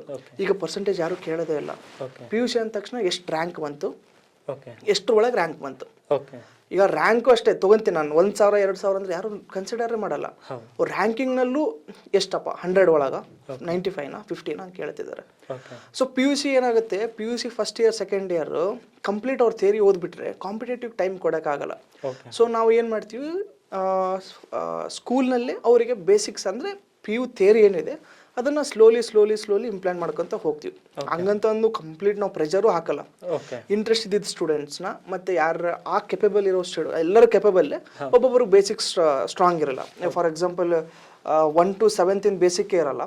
ಸೊ ಅಂಥ ಸ್ಟೂಡೆಂಟ್ಸಿಗೆ ನಾವು ಅದನ್ನು ಬೂಸ್ಟ್ ಮಾಡಿಕೊಂಡು 8th 9th 10th ಸೊ PUC-ನಲ್ಲಿ ಏನೇನು ಬೇಸಿಕ್ಸ್ ಇದೆ ಅದನ್ನು ನಾವು 6th ಇಂದನೇ ಸ್ವಲ್ಪ ಹಾಕ್ಕೊಳ್ತಾ ಬಂದರೆ ಆ ಸ್ಟೂಡೆಂಟ್, ಫಾರ್ ಎಕ್ಸಾಂಪಲ್ ನಾನು 6ನೇ ಕ್ಲಾಸ್ 10th ಮುಗಿಯೋಷ್ಟಿಗೆ ನನಗೊಂದು ಕ್ಲಿಯರ್ ಪಿಕ್ಚರ್ ಇರುತ್ತೆ. ಫಸ್ಟ್ PU-ನಲ್ಲಿ ಏನಿರುತ್ತೆ, ಸೆಕೆಂಡ್ PU-ನಲ್ಲಿ ಇರುತ್ತೆ. PUC ನಾ ಜಾಯ್ನ್ ಆದ ತಕ್ಷಣ ಆ ಭಯ ಇರಲ್ಲ ನನಗೆ. ಥಿಯರಿ ಪಾರ್ಟ್ ಇದೆಲ್ಲ ಸ್ಕೂಲ್ನಾಗೆ ಓದಿದ್ದೀನಿ ನಾನು. ಅವಾಗ ಏನು ಮಾಡ್ತಾನೆ, ಕಾಂಪಿಟೇಟಿವ್ ಪಾರ್ಟ್ನಲ್ಲಿ ಕಾನ್ಸಂಟ್ರೇಟ್ ಮಾಡ್ತಾನೆ. ಅದು ಏನಾಗುತ್ತೆ, ಇಟ್ ವಿಲ್ ಹೆಲ್ಪ್ ರಿಯಲಿ, ಅವ್ರಿಗೆ ತುಂಬ ಹೆಲ್ಪ್ ಆಗುತ್ತೆ. ಸೊ ಇದು ಒಂದು ಕಾನ್ಸೆಪ್ಟ್. ಸರ್, ಈಗ ನೀವು 6ನೇ ತರಗತಿಯಿಂದ 10ನೇ ತರಗತಿ PU ತನಕ ಬರೀ ಓದು ಇರುತ್ತೆ, ಅದ್ರ ಜೊತೆ ಇನ್ನೂ ಏನಾದ್ರು ಕರಿಕ್ಯುಲಮ್ ಇದೆ? ನಾನು ಆಕ್ಚುಲಿ ಇಷ್ಟೊತ್ತರ ಮಾತಾಡೋದೆಲ್ಲ ಅಕಾಡೆಮಿಕ್ಸು. ನಮ್ಮ ಹತ್ರ ಹಾರ್ಸ್ ರೈಡಿಂಗ್ ಇದೆ. ಸೊ ಹಾರ್ಸ್ ರೈಡಿಂಗ್ ಅಂದ ತಕ್ಷಣ ಎಲ್ಲರೂ ಏನಂತಾರೆ, ಇಂಟರ್ನ್ಯಾಷನಲ್ ಸ್ಕೂಲ್ ಬಿಡಪ್ಪ ಇಟ್ಟಿದ್ದಾರೆ. ಇಲ್ಲ, ಹಾರ್ಸ್ ರೈಡಿಂಗ್ ಇಡೋಕ್ಕೂ ಒಂದು ಕಾರಣ ಇದೆ. ಹಾರ್ಸ್ ರೈಡಿಂಗ್ ಎದಕ್ಕಂತಂದರೆ ಸ್ಟೂಡೆಂಟ್ಸಿಂದು ಮೆಂಟಲಿ ಮತ್ತು ಫಿಸಿಕಲಿ ಗ್ರೋತ್ ತುಂಬ ಚೆನ್ನಾಗಾಗುತ್ತೆ. ನಾನು ಹಾರ್ಸ್ ರೈಡಿಂಗ್ ಆಲ್ಮೋಸ್ಟ್ ಒಂದು 3 years ಆಯ್ತು ಮಾಡ್ಕೊಂತು. ಸೊ ಪಾಸಿಟಿವ್, ನಿಮಗೆ ಸ್ಟೂಡೆಂಟಿಗೆ ಧೈರ್ಯ ಅನ್ನೋದು ತುಂಬ ಬರುತ್ತೆ, ಆ ಭಯ ಅನ್ನೋದೇ ಹೋಗ್ಬಿಡುತ್ತೆ ಹಾರ್ಸ್ ರೈಡಿಂಗ್ ಮಾಡಿ. ನೀವೆಲ್ಲ ನೋಡ್ತಿದ್ರು ಆಗಿನ ಕಾಲದಾಗ ರಾಜರಾಗಲಿ ಸೈನಿಕರಾಗಲಿ ಎಲ್ಲರೂ ಹಾರ್ಸ್ ಯೂಸ್ ಮಾಡ್ತಿದ್ರು. ಸೊ ಹಾರ್ಸ್ ರೈಡಿಂಗ್ ಮಾಡಿದ್ರೆ ಫಿಸಿಕಲಿ ವಿಲ್ ಬಿ ಬಿದ್ದರೆ ಬೀಳ್ತೀನಿ ನಡಿಗೆ ಏನಾಗಲ್ಲ. ಆಮೇಲೆ ಹಾರ್ಸ್ ರೈಡಿಂಗ್ ಮಾಡೋ ಮುಂದೂ ತುಂಬ ಜನ ಸ್ಟೂಡೆಂಟ್ಸು ಬಂದು ಅವ್ರ ಒಪಿನಿಯನ್ ಹೇಳಿದ್ದಾರೆ. ಇಡೀ ಇಂಡಿಯಾದಲ್ಲೇ ನಮ್ಮ ಸ್ಟೂಡೆಂಟ್ಸು ಕ್ರಾಸ್ ಕಂಟ್ರಿ ರೈಡ್ ಅಂತ ಇರುತ್ತೆ, ಆಫ್ ರೋಡಿಂಗ್ 40 ಕಿಲೋಮೀಟರ್ ಹಾರ್ಸ್ನಲ್ಲಿ ಹೋಗಿ ಬರ್ಬೇಕು. ಸೊ ಅದರಲ್ಲಿ ನಮ್ಮ ಸ್ಟೂಡೆಂಟ್ಸ್ ಹೋಗಿ ಬಂದಿದ್ದಾರೆ. ಅದರ ಹೆಮ್ಮೆ ಮಾತೇನಂದರೆ 2nd, 3rd, 4th ಪ್ರೈಸ್ ನಮ್ಮ ಸ್ಟೂಡೆಂಟ್ಸಿಗೆ ಸಿಕ್ಕಿದೆ. ಅದು ಕಾಂಪಿಟೇಷನ್ ಹೆಂಗಂದರೆ ಸ್ಟೂಡೆಂಟ್ಸ್ 6ನೇ ಕ್ಲಾಸಿಂದ ಹಿಡಿದು 80 ವರ್ಷದ ಮುದುಕನೂ ಇದ್ರು ಅದರಲ್ಲಿ. ಸೊ ಅದರಲ್ಲಿ ನಮ್ಮ ಸ್ಟೂಡೆಂಟ್ಸ್ ಬಂದು ಪಾರ್ಟಿಸಿಪೇಟ್ ಮಾಡಿ 2nd, 3rd, 4th ಪ್ರೈಸ್ ಬಂದಿದ್ದಾರೆ. ಮತ್ತು ಸ್ವಿಮ್ಮಿಂಗ್ ಪೂಲ್ ಅಂದ ತಕ್ಷಣ ಅಲ್ಲ ಈಗ ಇದು ಹಾರ್ಸ್ ರೈಡಿಂಗ್ ಆಯ್ತು ಸರ್, ಕ್ವಿಕ್ ಆಗಿ ಏನೇನ್ ಇರುತ್ತೆ ಅಂತ ಒಂದು ಕ್ವಿಕ್ ಆಗಿ ಹೇಳೋದಾದ್ರೆ ಓಕೆ, ನಮ್ಮ school one by one facilities when it comes special facilities ಸ್ಪೋರ್ಟ್ಸಿಗೆ ಅಂದ ತಕ್ಷಣ ಬ್ಯಾಡ್ಮಿಂಟನ್ ಕೋರ್ಟ್ ಇದೆ, ಟೋಟಲ್ ಇಂಟರ್ನ್ಯಾಷನಲ್ ಸ್ಟ್ಯಾಂಡರ್ಡ್ಸ್ ಇದೆ, 2 badminton court, swimming pool, archery ಇದೆ, ಹಾರ್ಸ್ ರೈಡಿಂಗ್ ಇದೆ. ಅದು ಬಿಟ್ಟು ಉಳ್ಕಿದ್ವೆಲ್ಲ ಸ್ಪೋರ್ಟ್ಸ್ ಇದೇ ಇರುತ್ತೆ ಎಲ್ಲ ಸ್ಕೂಲ್ನ. ಇದ್ರ ಜೊತೆಗೆ ಕಲಿಸ್ಲಿಕ್ಕೆ ಟೀಚರ್ಸ್ ಇದಾರಾ ಅಥವಾ ಒಂದು ಸ್ಪೆಸಿಫೈ ಸ್ವಿಮ್ಮಿಂಗಿಗೆ ಇಬ್ಬರು ಟ್ರೈನ್ಡ್ ಟೀಚರ್ಸ್ ಇದೆ, ಸರ್ಟಿಫೈಡ್ ಟ್ರೈನ್ಡ್ ಎಕ್ಸ್ಪರ್ಟ್ಸ್ ಇದ್ದಾರೆ. ಸೊ ಸ್ವಿಮ್ಮಿಂಗ್ ಅಂದ ತಕ್ಷಣ ನಾವು ಬರೀ ಸ್ವಿಮ್ಮಿಂಗ್ ಕಲಿಸೋದ್ರಲ್ಲಿ 2 ಟೈಪ್ ಇರುತ್ತೆ ಸ್ವಿಮ್ಮಿಂಗ್ನಲ್ಲಿ. ಸೊ ಒಬ್ಬ ಸ್ಟೂಡೆಂಟ್ ಸ್ವಿಮ್ಮಿಂಗ್ ಕಲ್ತನ ಅಂದರೆ ಅವ್ನು ಬದುಕಬೇಕು, ಎಲ್ಲೋ ಬಿದ್ದರೂ ಏನೋ ಆ ಕಾನ್ಫಿಡೆಂಟ್ ಅದು ಒಂದು. ಆಮೇಲೆ ಇನ್ನೊಂದರಲ್ಲಿ ಎಕ್ಸ್ಪರ್ಟ್ಸ್ ಇರ್ತಾರೆ ಸ್ವಿಮ್ಮಿಂಗ್ನಲ್ಲಿ ಎಕ್ಸ್ಪರ್ಟ್ಸ್.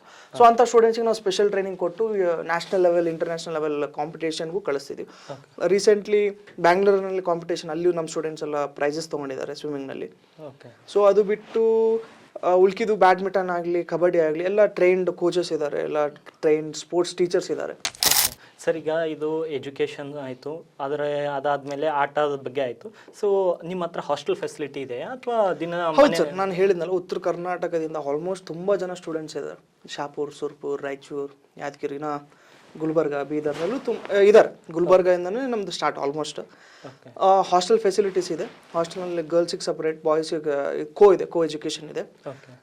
ಅದ್ರ ತಕ್ಕಂತೆ ನಾವು ಫುಡ್ ಫೆಸಿಲಿಟೀಸ್ ಆಗಿರಲಿ. ಸೊ ನಮ್ದ್ರಲ್ಲಿ ಒಂದು ಕಾನ್ಸೆಪ್ಟ್ ಏನಂದ್ರೆ no compromise in education and food. ಒಬ್ಬ ಮನುಷ್ಯನಿಗೆ ಅತಿ ಅವಶ್ಯಕವಾಗಿ ಚೆನ್ನಾಗಿರ್ಬೇಕಲ್ಲ. ಯಾವುದೇ ತಂದೆ ತಾಯಿ ಆಗಲಿ ಇಷ್ಟೆಲ್ಲ ಫೀಸ್ ಕಟ್ಟಿ ಇಷ್ಟು ದೂರ ಹಾಕಿ ಸ್ಟೂಡೆಂಟ್ಸಿಗೆ ನಾವು ಅವ್ರ ಎಕ್ಸ್ಪೆಕ್ಟೇಷನ್ಸ್ಗೆ ನಾವು ಕೊಡಲಿಲ್ಲ ಅಂತಂದ್ರೆ ತಪ್ಪಾಗುತ್ತೆ. ಸೊ ಫುಡ್ ಅಷ್ಟೇ, ನಾವೆಲ್ಲ ಹೈಜಿನಿಕ್ ಫುಡ್ ಈಗ ಎಲ್ಲರೂ ಮಾಡ್ತಿದ್ದಾರೆ, ಬಟ್ ನಮ್ಮ ಕರ್ತವ್ಯ ನಾವು ಮಾಡಬೇಕು. ಆಮೇಲೆ ಎಷ್ಟೋ ಕ್ರೇವಿಂಗ್ಸ್ ಇರುತ್ತೆ ಸ್ಟೂಡೆಂಟ್ಸಿಗೆ ಅಂದ ತಕ್ಷಣ, ಪಾನಿಪುರಿ ಆಗಲಿ, ಸಮೋಸ ಆಗಲಿ. ಸೊ ಅದಕ್ಕಂತ ಒಂದು ಟೋಟಲ್ ಸಪ್ರೇಟ್ ಒಂದು ಓವನ್ನೇ ತರಿಸಿದ್ದೀನಿ ನಾನು. ನಮ್ಮ ಫಾದರ್ ಆಗಲಿ ಅಂಕಲ್ ಆಗಲಿ ಬೇಡ, ಹೊರಗಿನ ಫುಡ್ ಯಾವುದೇ ಕಾರಣಕ್ಕೂ ಸ್ಟೂಡೆಂಟ್ಸಿಗೆ ಬೇಡ. ಇಲ್ಲಿ ಓವನ್ ತರಿಸಿ ಪಫ್ ಆಗಲಿ, ನಮ್ದೆಲ್ಲ ಪ್ಯೂರ್ ವೆಜಿಟೇರಿಯನ್, ಪಫ್ ಆಗಲಿ ಬಿಸ್ಕೆಟ್ಸ್ ಆಗಲಿ ಎಲ್ಲ ಓವನ್ ರೆಡಿಮೇಡ್ ಮಾಡಿ ನಿಮ್ಮ ಹತ್ರನೇ ರೆಡಿ ಮಾಡಿ ಹೈಜೆನಿಕ್ ಇರುವಂಥದ್ದೇ ಸ್ಟೂಡೆಂಟ್ಸಿಗೆ ಕೂಡ. ಸರ್ ಈಗ ಪೇರೆಂಟ್ಸ್ ಗಳಿಗೆ ಇನ್ನೂ ಒಂದು ಡೌಟ್ ಇರುತ್ತೆ, ಈ ಊಟದ ಸ್ಟ್ಯಾಂಡರ್ಡ್ಸ್ ಹೆಂಗೆ ಮೇಂಟೈನ್ ಮಾಡ್ತೀರಾ? ಅಂದರೆ ಕೆಲವೊಬ್ರು ವೆಜ್ ತಿಂತಾರೆ, ಕೆಲವೊಬ್ರು ನಾನ್ ವೆಜ್ ತಿಂತಾರೆ. ಸೊ ಆ ಸ್ಟ್ಯಾಂಡರ್ಡ್ಸ್ ಹೆಂಗಿದೆ ನಿಮ್ಮ? ಸರ್ ಇದರಲ್ಲಿ ಸ್ವಲ್ಪ ನಾ ಹೇಳ್ಬೇಕಂದ್ರೆ ಉತ್ತರ ಕರ್ನಾಟಕ ಸ್ಟೂಡೆಂಟ್ಸ್ ಆಗಿದ್ರಿಂದ ಖಾರ ಬೇಕೇ ಬೇಕು.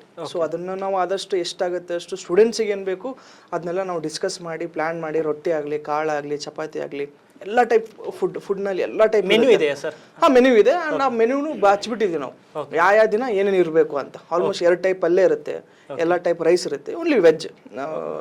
ವೆಜ್ಗೆ ಹೆಚ್ಚಿನ ಇಲ್ಲ ವೆಜ್ಜೇ ಸರ್, 100% ವೆಜ್ಜೇ, 100% ವೆಜ್. ಆಮೇಲೆ ಫುಡ್ ಅಷ್ಟೇ. ಎಷ್ಟೋ ಈಗ ನೋಡಿ ಇತ್ತೀಚೆಗಂತೂ ಬರೀ ಕಂಪ್ಲೇಂಟ್, ನಮ್ಮ ಮಗ ಊಟನೇ ಮಾಡಲ್ಲ. ಅದೇ ಕಾರಣಕ್ಕೆ ಎಷ್ಟೋ ಜನ ಹಾಸ್ಟೆಲ್ ಹಾಕಿದ್ದಾರೆ. ಸೊ ಈಗ ಊಟ ಮಾಡಲ್ಲ ಅಂದ್ರೆ ಈಗ ಫೋರ್ಸ್ಫುಲಿ ತಿನ್ಸೋ ಬದಲು ಅದು ಒಂದು ರೂಲ್ ಮಾಡಿದೀವಿ ನಾವು, 0% ವೇಸ್ಟೇಜ್. ಯಾಕಂತಂದ್ರೆ ಅನ್ನದ ಬೆಲೆ ಸ್ಟೂಡೆಂಟ್ಸಿಗೆ ಗೊತ್ತಾಗಬೇಕು. ಈಗಿಂದು ಇದು ಇಂಟರ್ವ್ಯೂ ಅಂತಲ್ಲ, ಬಟ್ ಈಗಿನ ಜನ್ರೇಷನ್ಗೆ ಎಷ್ಟೋ ಜನಕ್ಕೆ ಊಟದ ಬೆಲೆನೇ ಗೊತ್ತಿಲ್ಲ. ಎಲ್ಲ ನೋಡ್ತಾರೆ ಊಟ ವೇಸ್ಟ್ ಮಾಡಿಬಿಟ್ರಿ, do not waste food. But ನಮ್ಮ ಕಡೆ ಏನು ರೂಲ್ ಇದೆ ಅಂತಂದ್ರೆ ಅದ್ರ ಕಡೆ ಅಂದರೆ ತುಂಬ ಪೇರೆಂಟ್ಸ್ ದುಃಖ ಆಗ್ಬಿಟ್ಟಿದ್ದಾರೆ. ಏನ್ರಿ ಇಷ್ಟು ಫೋರ್ಸ್ ಮಾಡ್ತೀರಾ ಅಂತ. ನಾವು ಫೋರ್ಸ್ ಊಟ ಮಾಡೋದಕ್ಕೆ ಫೋರ್ಸ್ ಮಾಡಲ್ಲ, ವೇಸ್ಟ್ ಮಾಡೋದನ್ನ 0%. ಆಮೇಲೆ ಅದು ವೇವಿಂಗ್ ಮಿಷನ್ ಇಟ್ಟಿದ್ದೀವಿ, ಅಂದರೆ ಇಷ್ಟು ವೇಸ್ಟ್ ಆಗಿದೆ, ಎಷ್ಟು ಜನ ಬಡವರು ಊಟ ಮಾಡ್ಬೋದಿತ್ತು. ಸೊ ಆ ಟೈಪ್ ಕಾನ್ಸೆಪ್ಟ್, ಊಟ ವೇಸ್ಟ್ ಕಾನ್ಸೆಪ್ಟ್ 0. ಸೊ ಸ್ಟೂಡೆಂಟ್ಸ್ಗೆ ಅದು ಬರಬೇಕು. ಈಗ ಸ್ಕೂಲ್ ಅಂತ ಯಾಕಂದ್ರೆ ಒಂದ್ ಅಗಳ ಅನ್ನ ತಯಾರಾಗಬೇಕು ಎಷ್ಟೋ ದಿನಗಳು ಬೇಕಾಗುತ್ತೆ ಸರ್. ಸೊ ಅದ್ರ ಬೆಲೆ, ಸೊ ಅದ್ರದಿಂದ ನಮ್ಗೆ ತುಂಬಾನು ಕಷ್ಟನೂ ಆಯ್ತು ಸ್ಟಾರ್ಟಿಂಗ್. ಆಮೇಲೆ ಪೇರೆಂಟ್ಸು ಈಗ ಎಲ್ಲರೂ ಒಂದೇ ಟೈಪ್ ಇರಲ್ಲ ಪೇರೆಂಟ್ಸ್. ಎಷ್ಟೋ ಜನ ಪೇರೆಂಟ್ಸ್ ಚಲೋ ಮಾಡ್ತೀರಿ ಸರ್ ಅಂತ ಹೇಳಿದ್ರೆ, ಎಷ್ಟೋ ಜನ ಬೈದ್ರು, ಇಲ್ಲಿ ಬಿಡ್ರಿ ನಮ್ಮ ಮಕ್ಕಳು ನಾವು ಫೀಸ್ ಕಟ್ಟಿದ್ವಿ. ಬಟ್ ನನ್ನ ಪರ್ಸನಲ್ ರಿಕ್ವೆಸ್ಟ್ ಏನಂದ್ರೆ, ನಮ್ಮ ಸ್ಕೂಲ್ನಲ್ಲಿ ಇದೂ ಇದೆ, ತಂದೆ ತಾಯಿಗೆ ರೆಸ್ಪೆಕ್ಟ್ ಕೊಡೋದಾಗ್ಲಿ, ಹಿರಿಯರಿಗೆ ರೆಸ್ಪೆಕ್ಟ್ ಕೊಡೋದಾಗ್ಲಿ, ಆ ಸಂಸ್ಕೃತಿನೂ ನಾವು ಕಲಿಸ್ಕೊಡ್ತೀವಿ. ಯಾಕಂದ್ರೆ ಒಬ್ಬ ಸ್ಟೂಡೆಂಟ್ ಅಂದ ತಕ್ಷಣ ನಾವು ಬರೀ ಇಂಟರ್ನ್ಯಾಷನಲ್ ಲೆವೆಲಿಗೆ ಅಂತಲ್ಲ, ಆ ಸಂಸ್ಕೃತಿ ತಂದೆ ತಾಯಿಗೆ ಬೆಲೆ ಕೊಡೋದಾಗಲಿ, ಊಟಕ್ಕೆ ಬೆಲೆ ಕೊಡೋದಾಗಲಿ ಎಷ್ಟು. ಆಮೇಲೆ ನಾನು ನಮ್ಮ ಸ್ಕೂಲ್ನಲ್ಲಿ ಒಂದು ಸ್ಪೆಷಲ್ ಪ್ರೋಗ್ರಾಮ್ ಮಾಡಿಸಿದ್ದೀವಿ ನಾವು, ಮನೆ ಬುತ್ತಿ ಪ್ರೋಗ್ರಾಮ್ ಅಂತ. ಹಾಂ, ಮನೆ ಬುತ್ತಿ ಪ್ರೋಗ್ರಾಮ್. ಏನು ಸರ್ ಅದ್ರ ಕಾನ್ಸೆಪ್ಟ್? ಸರ್ ಹಾಸ್ಟೆಲ್ ಪೇರೆಂಟ್ಸ್ನು ಒಂದು ಹಾಸ್ಟೆಲ್ ಪೇರೆಂಟ್ಸ್ ಮತ್ತು ಸ್ಟೂಡೆಂಟ್ಸ್ನ ಮೀಟಿಂಗ್. ಅದು ಒಂಥರ ಅಫಿಷಿಯಲಿ ಬಂದು ಅವರ ಬುತ್ತಿ ಕಟ್ಕೊಂಬಂದು, ಹಳ್ಳಿಯಲ್ಲೆಲ್ಲ ತಿಂತಾರಲ್ಲ ಹಬ್ಬದ ದಿವಸ, ಆ ಟೈಪ್ ಬುತ್ತಿ ಕಟ್ಕೊಂಬಂದು ನಮ್ಮ ಸ್ಕೂಲ್ನಲ್ಲೇ ನಾವು ಇರ್ತೀವಿ ಎಲ್ಲರೂ, ನಮ್ಮ ಜೊತೆಗೆ ಊಟ ಮಾಡೋದು. ಅವಾಗ ನಾನು ಈ ರೂಲ್ ಏನು, ಫಸ್ಟ್ ರೂಲ್ ನಮ್ದಂದ್ರೆ ಪೇರೆಂಟ್ಸ್ ಯಾವುದೇ ಕಾರಣಕ್ಕೂ ಸ್ಟೂಡೆಂಟಿಗೆ ಫೋನ್ ಕೊಡಬಾರ್ದು. ಈಗ ಹೆಂಗಾಗ್ಬಿಟ್ಟಿದೆ ಅಂದರೆ ಎಲ್ಲದಕ್ಕೂ ಫೋನ್. ಈಗ ಅದ್ರ ಬಗ್ಗೆ ನಾವು ಜಾಸ್ತಿ ಮಾತಾಡಲ್ಲ, ಅದೊಂದು ಕಾನ್ಸೆಪ್ಟ್. ನಾವು ಫೋನ್ ಯಾವುದೇ ಕಾರಣಕ್ಕೂ ಕೊಡಬಾರ್ದು. ಆಮೇಲೆ ನಾವು ಪೇರೆಂಟ್ಸಿಗೆ ಏನಂತೀವಿ, ನೀವು ಏನೇನು ಕಷ್ಟಪಟ್ಟು ಮೇಲೆ ಬಂದಿದ್ದೀರಿ, ನಿಮ್ಮ ಮಕ್ಳಿಗೆ ಗೊತ್ತಾಗಬೇಕು, ನಿಮ್ಮ ಸ್ಟೋರೀಸ್ ಹೇಳ್ರಿ ಕಷ್ಟಪಟ್ಟಿದ್ರೆ. ಆಮೇಲೆ ಈಗೂ ಏನೇನು ಸಫರ್ ಆಗ್ತಿದ್ದೀರಿ, ದೊಡ್ಡ ನೀವು ಸಣ್ಣ ಹುಡುಗರಿಗೆ ಹೇಳ್ಬೇಡ್ರಿ. ಪಾಪ ಅವ್ರಿಗೆ ಏನಂದ್ರು, ಸಣ್ಣ ಹುಡುಗ 4ನೇ ಕ್ಲಾಸ್ 10ನೇ ಕ್ಲಾಸು PUC ಲೆವೆಲ್ ಆಗಲಿ 8th 9th 10th ಆ ಸ್ಟೂಡೆಂಟ್ಸಿಗೆ ಗೊತ್ತಾಗಬೇಕು, ಇಲ್ಲಪ್ಪ ಅವ್ರು ಏನೇ ತಪ್ಪದಾರಿ ಹೋಗಿ ಬಂದರೂ ನೀವು ಹೇಳಿದ ಮಾತುಗಳು ಅವ್ರ ತಲೆಯಲ್ಲಿ ಬರಬೇಕು. ಓಕೆ, ಇಲ್ಲಪ್ಪ ನಮ್ಮ ತಂದೆ ಈಗ ನೋಡಪ್ಪ ಇಷ್ಟೆಲ್ಲ ಸಾಲ ಮಾಡಿ ಇಷ್ಟೆಲ್ಲ ಮಾಡಿ ಕಟ್ಟಿದ್ದೀನಿ ಅಂತ ಆ ನೋವು. ಈಗಿನ ಪೇರೆಂಟ್ಸ್ ಮೆಂಟಾಲಿಟಿ ನನ್ನ ಕಷ್ಟ ನಮ್ಮ ಮಕ್ಳಿಗೆ ಯಾಕೆ ಗೊತ್ತಾಗಬೇಕು, ಸಹಜ. ನಾನು ಹಂಗಂತ ನಿಮ್ಮ ಕಷ್ಟಗಳೆಲ್ಲ ನಿಮ್ಮ ಮಕ್ಳಿಗೆ ಹೇಳ್ಕೊಳ್ರಿ ಅಂತ ನಾನಲ್ಲ. ಅಟ್ಲೀಸ್ಟ್ 1 ಪಾಯಿಂಟ್, ಇಲ್ಲಪ್ಪ ನಮ್ಮ ತಂದೆ ಆಗಲಿ ನಮ್ಮ ತಾಯಿ ಆಗಲಿ ಇಷ್ಟು ಕಷ್ಟಪಟ್ಟು ಇಷ್ಟು ದೂರ ಹಾಕಿದ್ದಾರೆ, ಆ ಬೆಲೆ ಆ ಹುಡುಗರಿಗೆ ಗೊತ್ತಾಗಬೇಕು. ಸೊ ಅವತ್ತು ಒಂದು ದಿವಸ ನಾವು ಫುಲ್ ಊಟನೂ ಮಾಡಬೇಕು, ಅದ್ರ ಜೊತೆ ಕಷ್ಟನೂ ಹಂಚ್ಕೋಬೇಕು, ಸುಖನೂ ಹಂಚ್ಕೋಬೇಕು. ಓಕೆ, ಅಂದ್ರೆ ಅದು ಅವರ ಬುದ್ಧಿ ವೃದ್ಧಿಯ ಜೊತೆಗೆ ಅವ್ರ ಮಾನಸಿಕವಾಗಿ ನಾನು ಯಾವ ಪರಿಸ್ಥಿತಿ ಎಷ್ಟೋ ಜನ ಎಲ್ಲರೂ ಹಂಗೆ ಇರಲ್ಲ, ಎಷ್ಟೋ ಜನ ಸ್ಟೂಡೆಂಟ್ಸ್ ಓಡಾಡಿರ್ತಾರೆ, ಇವತ್ತು ಹೋಗಲ್ಲ ಬಿಡು ಕ್ಲಾಸಿಗೆ, ಅದಕ್ಕೆ ಏನ್ ಮಾಡ್ತೀವಿ ಆ ಟೈಪ್ ಯೋಚನೆ ಬಂದಾಗ, ಇಲ್ಲ ನಮ್ಮ ತಂದೆ ಆಗ್ಲಿ ಇಲ್ಲಿ ಇಷ್ಟೆಲ್ಲ ಕಷ್ಟಪಟ್ಟು ಹಚ್ಚಿದ್ದಾರೆ, ನಮ್ಮ ಪಪ್ಪ ಇಷ್ಟು ಬೆಳಿಗ್ಗೆ ಎದ್ದು ಇಷ್ಟು ದುಡಿಯಕ್ಕೆ ಹೋಗ್ತಾರೆ, ನಮ್ಮ ತಾಯಿ ದುಡಿಯಕ್ಕೆ ಹೋಗ್ತಾರೆ, ಎಲ್ಲ ಮಾಡೋದು ನಮಗೋಸ್ಕರ. ಸೊ ಆ ನೋವು ಅಟ್ 1 ಪಾಯಿಂಟ್ ಸ್ಟೂಡೆಂಟ್ಸಿಗೆ ಗೊತ್ತಾಗಬೇಕು. ಓಕೆ, ಆ ಮನದಾಳದ ನೋವುಗಳು ಏನೇನು ಪೇರೆಂಟ್ಸ್ ಫೇಸ್ ಮಾಡ್ತಿದ್ದಾರೆ ಅಟ್ 1 ಪಾಯಿಂಟ್ ನೀವು 10% ಹಂಚ್ಕೊಳ್ಳಿ. ಏನೇ ತಪ್ಪದಾರಿ ಹೋಗೋ ಮುಂದೆನೂ ಇದು ಒಂದೇ ನಮ್ಮ ಸ್ಕೂಲ್ದಲ್ಲ ಅಂತಲ್ಲ, ಎಲ್ಲ ಪೇರೆಂಟ್ಸ್ಗೂ ನಾನು ಹೇಳ್ಕೊಳ್ಳೋದೇನಂದ್ರೆ, ಹೈಯರ್ ಲೆವೆಲ್ ಸ್ಟೂಡೆಂಟ್ಸ್ ಬಂದ ತಕ್ಷಣ ಅಟ್ 1 ಪಾಯಿಂಟ್ ನೀವು ಸಪೋರ್ಟ್ ಮಾಡಬೇಕು ಯಾವುದೇ ಆಗಲಿ. ಸೊ ಅದು ಮೀರಿ ಏನಿದ್ರು ನಿಮ್ಮ ಕಷ್ಟಗಳನ್ನು ಹಂಚ್ಕೊಳ್ಳಿ. ಬರೀ ಹೊಡೆಯೋದ್ರಿಂದ ಬೈಯೋದ್ರಿಂದ ಇನ್ನೊಂದು ಕಾನ್ಸೆಪ್ಟ್ ಏನಾಗ್ಬಿಟ್ಟಿದೆ, ನನ್ನ ಮಗ ಈ ಫಾರ್ ಎಕ್ಸಾಂಪಲ್ ಒಬ್ರು ಪೇರೆಂಟ್, ನಮ್ಮ ಮಗ ಹಾಸ್ಟೆಲ್ ಆಗ್ಬಿಟ್ರೆ ಮುಗೀತು, ಜವಾಬ್ದಾರಿ ಎಲ್ಲ ನಮ್ಮ ಟೀಚರ್ಸ್ದಾಗಲಿ ಹಾಸ್ಟೆಲ್ದಾಗಲಿ, ಇದೊಂದೇ ಅಲ್ಲ ಎಲ್ಲ ಸಂಸ್ಥೆಗಳದ್ದು. ಬಟ್ ನಮ್ದೇನಂದರೆ ಆ ಕಷ್ಟಗಳನ್ನು ಹಂಚಿಕೊಂಡ್ರೆ ಸ್ಟೂಡೆಂಟಿಗೂ ಹೀ ಶುಡ್ ಬಿ ಮನಸ್ಸಿಂದ ಅದಾವ. It is like internal attachment, ತಂದೆ ತಾಯಿ ಫೀಲಿಂಗ್ ಆಗಲಿ, ಆಮೇಲೆ ಅಜ್ಜಿ ಅಜ್ಜ ಎಲ್ಲರೂ ಬಂದಿರ್ತಾರೆ. ಅದೊಂಥರ ಮನೆ ಬುತ್ತಿ ಪ್ರೋಗ್ರಾಮ್ ಒಂಥರ ತುಂಬ ಸ್ಪೆಷಲ್. ಸೊ ನಮ್ಮ ಸ್ಕೂಲ್ನಲ್ಲಿ ಪ್ರತಿ ವರ್ಷ ಮಾಡ್ತೀವಿ. ಅದು ಇತ್ತೀಚೆಗೆ ಲಾಸ್ಟ್ ಇಯರ್ ಮಾಡ್ತಿದ್ವಿ, ತುಂಬ ಫೋನ್ ಕೊಡೋಕೆ ಸ್ಟಾರ್ಟ್ ಮಾಡಿಬಿಟ್ರು ಪೇರೆಂಟ್ಸ್. ಬಂದ ತಕ್ಷಣ ಫೋನ್ ಇಸ್ಕೊಂಡು, ಅದಕ್ಕೆ ಈ ಸಲ ಪೇರೆಂಟ್ಸ್ ಫೋನು ಬ್ಯಾನ್ ಮಾಡ್ತೀನಿ ಅಂತ ಹೇಳಿ ಫೋರ್ಸ್ಫುಲಿ ನಾನು ಪೇರೆಂಟ್ಸಿಗೆಲ್ಲ ರಿಕ್ವೆಸ್ಟ್ ಮಾಡಿಕೊಂಡು ಊಟ ಮಾಡಿ ಅದೊಂದು ಕಾನ್ಸೆಪ್ಟ್. ಸರ್, ಈಗ ಎಜುಕೇಷನ್ ಬಗ್ಗೆ ಹೇಳಿದ್ರಿ, ಅಲ್ಲಿರುವಂಥ ಸ್ಪೋರ್ಟ್ಸ್ ಆ್ಯಕ್ಟಿವಿಟೀಸ್ ಬಗ್ಗೆ ಹೇಳಿದ್ರಿ, ಮತ್ತು ಸ್ಟೂಡೆಂಟ್ ಮೈಂಡ್ ಸೆಟ್ ಹೆಂಗೆ ಬಿಲ್ಡ್ ಮಾಡ್ತೀವಿ ಅಂತ ಹೇಳಿದ್ರಿ. ಸೊ ಅಪಾರ್ಟ್ ಫ್ರಮ್ ದಿಸ್ ಇನ್ನು ಏನಿದೆ ನಿಮ್ಮ ಹತ್ರ ಅಂತ? ಸರ್, ನಮ್ಮ ಸ್ಕೂಲ್ನಲ್ಲಿ ಭಗವದ್ಗೀತೆ ಓದಿಸ್ತೀವಿ, ಓಕೆ, ಹನುಮಾನ್ ಚಾಲೀಸ್ ಓದಿಸ್ತೀವಿ. ಓಕೆ, ಸೊ ಇದು ಧರ್ಮದ್ದು ಅಂತ ನಾನು ಮಾತಾಡೋಕ್ಕೆ ಇಷ್ಟಪಡಲ್ಲ.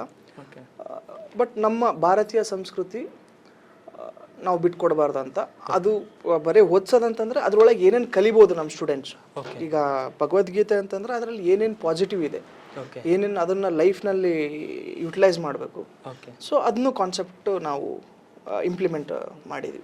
ಈಗ ಇನ್ನು ಇದನ್ನು ಹೊರತುಪಡಿಸಿ ಸರ್, ಶಾರದಾ ಪರ್ವ ಅಂತ ಏನೋ ಮಾಡ್ತೀರಂತ ನಾವು ಕೇಳಿದ್ವಿ. ಸೊ ಹೌದು, ಶಾರದಾ ಪರ್ವ ಅನ್ನೋದು ಸ್ಟಾರ್ಟಿಂಗ್ ಫಸ್ಟ್ ಇಯರ್ ನಾವು ಶಾರದಾ ಉತ್ಸವ ಅಂತ ಮಾಡಿದ್ವಿ. ಸೊ ಆಲ್ಮೋಸ್ಟ್ 2 ದಿವಸ ಪ್ರೋಗ್ರಾಮ್ ಇತ್ತದು. ರಘು ದೀಕ್ಷಿತ್ ಆಗಲಿ ದೊಡ್ಡ ಸಿಂಗರ್ಸ್ ಕರೆಸಿದ್ವಿ. ಬರ್ತಾ ನಮ್ಗೆ ಅನಿಸ್ತು, ಆಮೇಲೆ ನಮ್ಮ ಪಪ್ಪ ಆಗಲಿ ನಮ್ಮ ಫಾದರ್ ಮತ್ತು ನಮ್ಮ ಅಂಕಲ್ದು ಒಂದು ಏಮ್, ಯಾವುದೇ ಸ್ಟೂಡೆಂಟ್ ಇರಲಿ, ಇನ್ಕ್ಲೂಡಿಂಗ್ ಹ್ಯಾಂಡಿಕ್ಯಾಪೇ ಇರಲಿ ಏನೇ ಇರಲಿ, ಡ್ಯಾನ್ಸ್ ಮಾಡಲಿ ಡ್ಯಾನ್ಸ್ ಮಾಡದೇ ಇರಲಿ, ಕಂಪಲ್ಸರಿ 1200 ಜನ ಸ್ಟ್ರೆಂತ್ ಇದೆ ನಮ್ಮದು, 1200 ಜನನೂ ಪಾರ್ಟಿಸಿಪೇಟ್ ಮಾಡಬೇಕು. ನೀವು ಹೆಂಗೆ ಮಾಡ್ತೀರಿ ಗೊತ್ತಿಲ್ಲ, ಅದು ಒಂದು ದೊಡ್ಡ ಚಾಲೆಂಜ್, ಅದೊಂದು ಆಸೆ ನಮಗೆ. ಯಾವುದೇ ಸ್ಟೂಡೆಂಟ್ ಎಲ್ಲೇ ಪಾರ್ಟಿಸಿಪೇಟ್ ಮಾಡಂಗಿದ್ರು ಕಂಪಲ್ಸರಿ ಒಂದು ಸ್ಟೇಜ್ ಹತ್ತಿ ಇಳಿಬೇಕು. ಇದು ಇಡೀ ಉತ್ತರ ಕರ್ನಾಟಕದಲ್ಲಿ one of the grand function ನಾವು ಮಾಡೋದು. ಸೊ ಎವ್ರಿ ಡಿಸೆಂಬರ್ ಇರುತ್ತೆ, ಸೆಕೆಂಡ್ ಸ್ಯಾಟರ್ಡೇನೇ ಇಟ್ಟಿರ್ತೀವಿ. ಎಲ್ಲ ಸ್ಟೂಡೆಂಟ್ಸ್ ಪಾರ್ಟಿಸಿಪೇಟ್ ಮಾಡ್ತಾರೆ. ನೀವು ಹೆಂಗೆ ರಿಯಾಲಿಟಿ ಶೋನಲ್ಲಿ ಮಾಡ್ತೀರಾ ಆ ಟೈಪ್ ನಮ್ಮ ಸ್ಟೂಡೆಂಟ್ಸ್ ಮಾಡಿ ತೋರಿಸ್ತಾರೆ. ಓಕೆ ಸರ್, ಈಗ ಲಾಸ್ಟ್ 3-4 ಇಯರ್ಸಿಂದ ನೀವು ಎಜುಕೇಷನ್ ಸೆಕ್ಟ್ರಲ್ಲಿದ್ದರೆ, ಆ್ಯಸ್ ಅ ಎಜುಕೇಟರ್ ಆಗಿ ಈ PUC ನೀಟ್ ಎಲ್ಲ ಓದ್ತಾರಲ್ಲ ಸರ್, ಹೌದು, ಅವರಿಗೆ ನಿಮ್ಮ ಕಾಲೇಜಲ್ಲಿ ಏನು ಹೊಸತನ ಬೇರೆದ ಕಂಪೇರ್ ಮಾಡಿದರೆ? ಯಾಕಂದರೆ ನಮ್ಮ ಭಾಗದಲ್ಲಿ ಸ್ವಲ್ಪ ಇಂಗ್ಲೀಷ್ ವೀಕ್ ಅಂತ ಅನಿಸ್ತದೆ, ಆದರೆ ಆ ಒಂದು ಗ್ಯಾಪ್ನ ಫೀಲ್ ಮಾಡೋಕ್ಕೆ ನೀವು ಏನು ಸ್ಪೆಷಲ್ ಏನು ಮಾಡ್ತಾ ಇದ್ದೀರಾ? ನೀಟು, KCET ಇರ್ಬೋದು, ಇವುಗಳನ್ನ ಓದ್ತಿರುವಂಥ ಹುಡುಗರು. ಸರ್, ಇದರಲ್ಲಿ ಇನ್ನೊಂದು ಏನು ಹೇಳಬೇಕಂದ್ರೆ, ನೀಟ್ ಆಗಲಿ JEE ಆಗಲಿ ಎಲ್ಲ ಸಂಸ್ಥೆಗಳು ಕೊಡ್ತಿದ್ದೆವು. ಇತ್ತೀಚೆಗೆ ನಿಮಗೂ ಗೊತ್ತಿರ್ಬೋದು, ಇಲ್ಲ ಆನ್ಲೈನಲ್ಲಿ ಇತ್ತೀಚೆಗೆ ಹೆಂಗಾಗ್ಬಿಟ್ಟಿದೆ ಅಂದರೆ ಓಣಿಗೆ ಒಂದೊಂದು ಕಾಲೇಜ್ ಸ್ಟಾರ್ಟ್ ಆಗ್ಬಿಡುತ್ತೆ. ಹೌದು ಸರ್. ಸೊ ಅದು ಒಂಥರ ನಿಮಗೆ ನಾವು ಎಲ್ಲ ಕೊಡ್ತಿದ್ದೀವಿ ಫೆಸಿಲಿಟೀಸ್. ಈಗ ನೋಡಿ, ನಮ್ಮ ಸ್ಟೂಡೆಂಟ್ಸ್ ಆಲ್ಮೋಸ್ಟ್ ಒಂದು 15+ ನೀಟ್ ಸ್ಟೂಡೆಂಟ್ಸು ಇದ್ದಾರೆ, IITದಲ್ಲಿ ಆದವರು ಇದ್ದಾರೆ, ಆಮೇಲೆ ಕರ್ನಾಟಕ ಟಾಪ್ 10 ಕಾಲೇಜಸ್ ಇಂಜಿನಿಯರಿಂಗ್ ಕಾಲೇಜ್ನಲ್ಲೂ ನಮ್ಮ ಸ್ಟೂಡೆಂಟ್ಸ್ ಇದ್ದಾರೆ. ಸೊ ನೀಟು ಕಾಂಪಿಟೇಟಿವ್ ಪಾರ್ಟು ಸ್ವಲ್ಪ ಇದರಲ್ಲಿ ಪೇರೆಂಟ್ಸ್ ಸ್ವಲ್ಪ ಕಾಂಪ್ರಮೈಸ್ ಜಾಸ್ತಿ ಆಗ್ತಿದ್ದಾರೆ.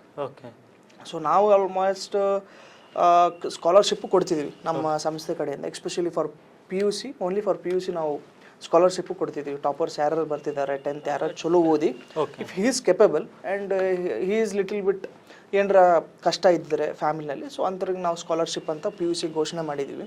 ಸೊ ಕಾಂಪಿಟೇಟಿವ್ ಪಾರ್ಟ್ ಈ ಬೇರೆ ಕಡೆಯಲ್ಲಿ ಏನಾಗ್ಬಿಡುತ್ತೆ, ಹೊರಗಡೆಯಿಂದ ಲೆಕ್ಚರ್ ಕರೆಸ್ತೀವಿ, ಅಲ್ಲಿ ಕರೆಸ್ತೀವಿ. ನಮ್ಮ ಹತ್ರ ಎಲ್ಲ ಟೀಚರ್ಸ್ ಪಾರ್ಟು ನಿಮ್ಮ ಹತ್ರ ಮಾತಾಡ್ಬೇಕು ನಾನು ಸ್ಕೂಲಿಂದು. ಫಾರ್ PUC ನೀವು ಕೇಳೋದ್ರಿಂದ PUC ಏನಾಗಿದೆ, ಎಲ್ಲರೂ ಕ್ವಾಲಿಫೈಡ್ ಟೀಚರ್ಸೇ ಇದ್ದಾರೆ. ಸೊ ನಾವು ಹೊರಗಡೆಯಿಂದ ಕರೆಸ್ತೀವಿ ಏನಿಲ್ಲ, ಯಾಕಂದರೆ ಈಗ ಹೊರಗಡೆ ಖರ್ಚು ಮಾಡಂಗಿದ್ರೆ ನೀವೇ ಸಂಸ್ಥೆ ನಡೆಸ್ತೀರಿ. ಸೊ ಅದಕ್ಕೆ ನಮ್ಮ ಕಾನ್ಸೆಪ್ಟ್ ಏನಂದರೆ, ನಮ್ಮ ಹತ್ರನೇ ಟ್ರೈನ್ಡ್ ಟೀಚರ್ಸ್ ಇದ್ದರೆ 1 ವರ್ಷ 2 ವರ್ಷ ಆ ಸ್ಟೂಡೆಂಟ್ ಆ ಟೀಚರ್ ಹತ್ರ ಇರ್ತಾನೆ. ಫಾರ್ ಎಕ್ಸಾಂಪಲ್ ನಾನು ಟೀಚರ್ ಅಂದರೆ ಆ 2 ವರ್ಷ ಒಂದೊಂದು ಹುಡುಗರು ಪಲ್ಸ್ ಬೀಟು ಗೊತ್ತಿರುತ್ತೆ, ಇವನಿಗೆ ಆ ಟೈಪ್ ಹೇಳಿದ್ರೆ ಹಂಗೆ ಅರ್ಥ ಆಗುತ್ತೆ. ಅದನ್ನೆಲ್ಲ ಬಿಟ್ಟು ನಾವು ಹೊರಗಡೆ ಕರೆಸಿ ಮಾಡೋದ್ರಿಂದ ಅದೇನು ಯೂಸ್ ಆಗಿಲ್ಲ. ಅವ್ರು ಬರ್ತಾರೆ, ಅದು ಎಷ್ಟೋ ಜನ ಫಾರ್ಮಾಲಿಟೀಸಿಗೆ ಮಾಡ್ತಾರೆ, ಅದೊಂದು ಟ್ರೆಂಡ್ ಆಗಿಬಿಟ್ಟಿದೆ, ಹೊರಗಡೆಯಿಂದ ಕರೆಸ್ಬೇಕು. ಬಟ್ ನೀವು ಅದನ್ನೇ ನಮ್ಮ ಟೀಚರ್ಸ್ನ ನೀಟಾಗಿ ನೀವು ಫಿಲ್ಟರ್ ಮಾಡಿ, ನಮ್ಮದು ಸ್ಕೂಲ್ದಾಗಲಿ ಕಾಲೇಜಾಗಲಿ ಟೀಚರ್ಸ್ ಮಾತ್ರ ಆಲ್ ಓವರ್ ಇಂಡಿಯಾದಿಂದ ಇದ್ದಾರೆ. ಕೇರಳದಿಂದ ಇದ್ದಾರೆ, ಹೈದರಾಬಾದಿಂದ ಇದ್ದಾರೆ, ಬ್ಯಾಂಗ್ಳೂರಿಂದ ಇದ್ದಾರೆ. ಆ್ಯಂಡ್ ನಿಮಗೆ ಆಶ್ಚರ್ಯ, ನಮಗೂ ಆಶ್ಚರ್ಯ, ನಮ್ಮ ಹಾಸ್ಟೆಲ್ನಲ್ಲಿ ಬೆಂಗಳೂರಿಂದ 10 ಅಡ್ಮಿಷನ್ಸ್ ಇದ್ದಾವೆ. ಬ್ಯಾಂಗ್ಳೂರ್ ಸ್ಟೂಡೆಂಟ್ಸ್ ನಮ್ಮ ಹತ್ರ ಬಂದು ಓದ್ತಿದ್ದಾರೆ. ಅದೊಂಥರ ನಮ್ಗೆ ಹೆಮ್ಮೆಯ ಮಾತು. ಯಾಕಂದರೆ ಇದೇ ಫೆಸಿಲಿಟೀಸ್ ನಮ್ದು ಆಲ್ಮೋಸ್ಟ್ 1.8 ಮಟ್ಟ ಬರುತ್ತೆ. ನಾನು it's an just rough figure ನಾನು ಹೇಳೋದು, 1,80,000 ಮಟ್ಟ ಬರುತ್ತೆ, ಎಲ್ಲ ಫೆಸಿಲಿಟೀಸ್ ಇನ್ಕ್ಲೂಡ್ ಆಗಿ ನಾನು ಹೇಳ್ತಿರೋದು.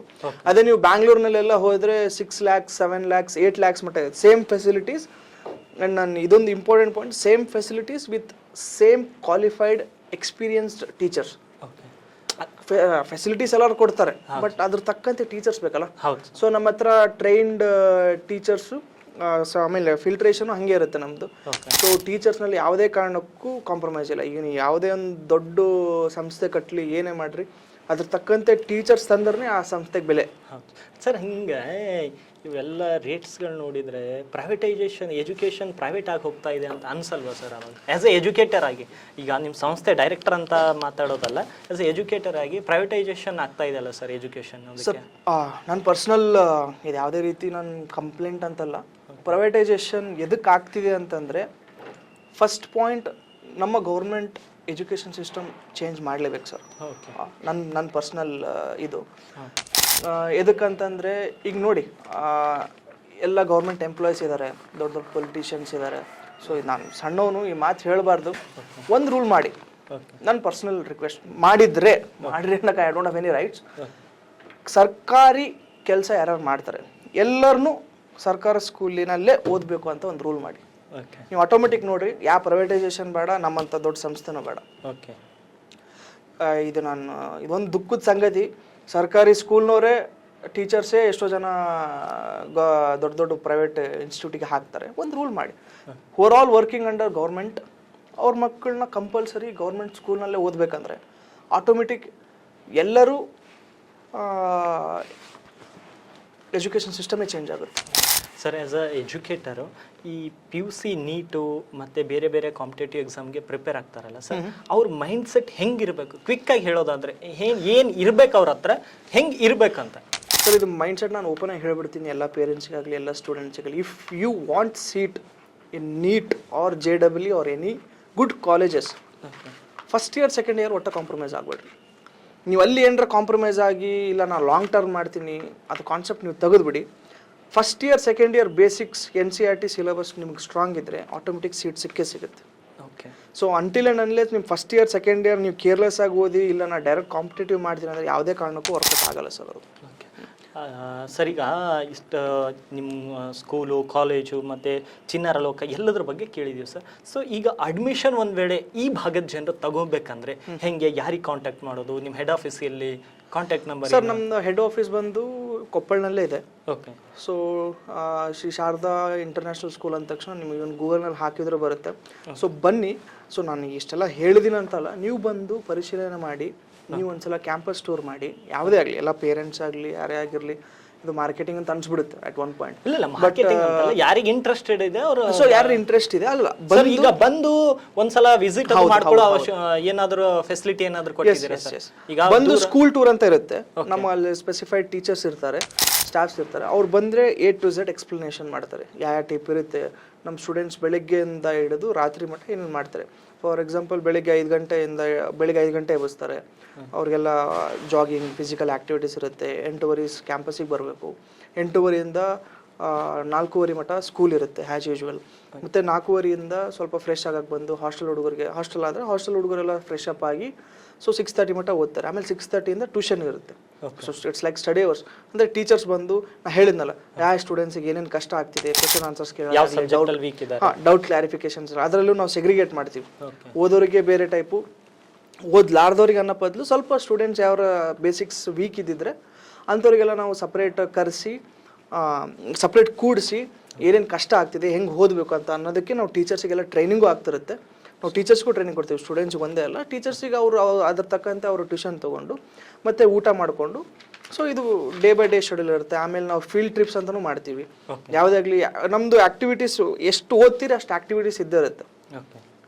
ಎಲ್ಲ ಟೈಪ್ ಸೈನ್ಸ್ ಎಕ್ಸ್ಪೆರಿಮೆಂಟಿಂದ ಹಿಡಿದು ಎಲ್ಲ ಆ್ಯಕ್ಟಿವಿಟೀಸು ಇರುತ್ತೆ.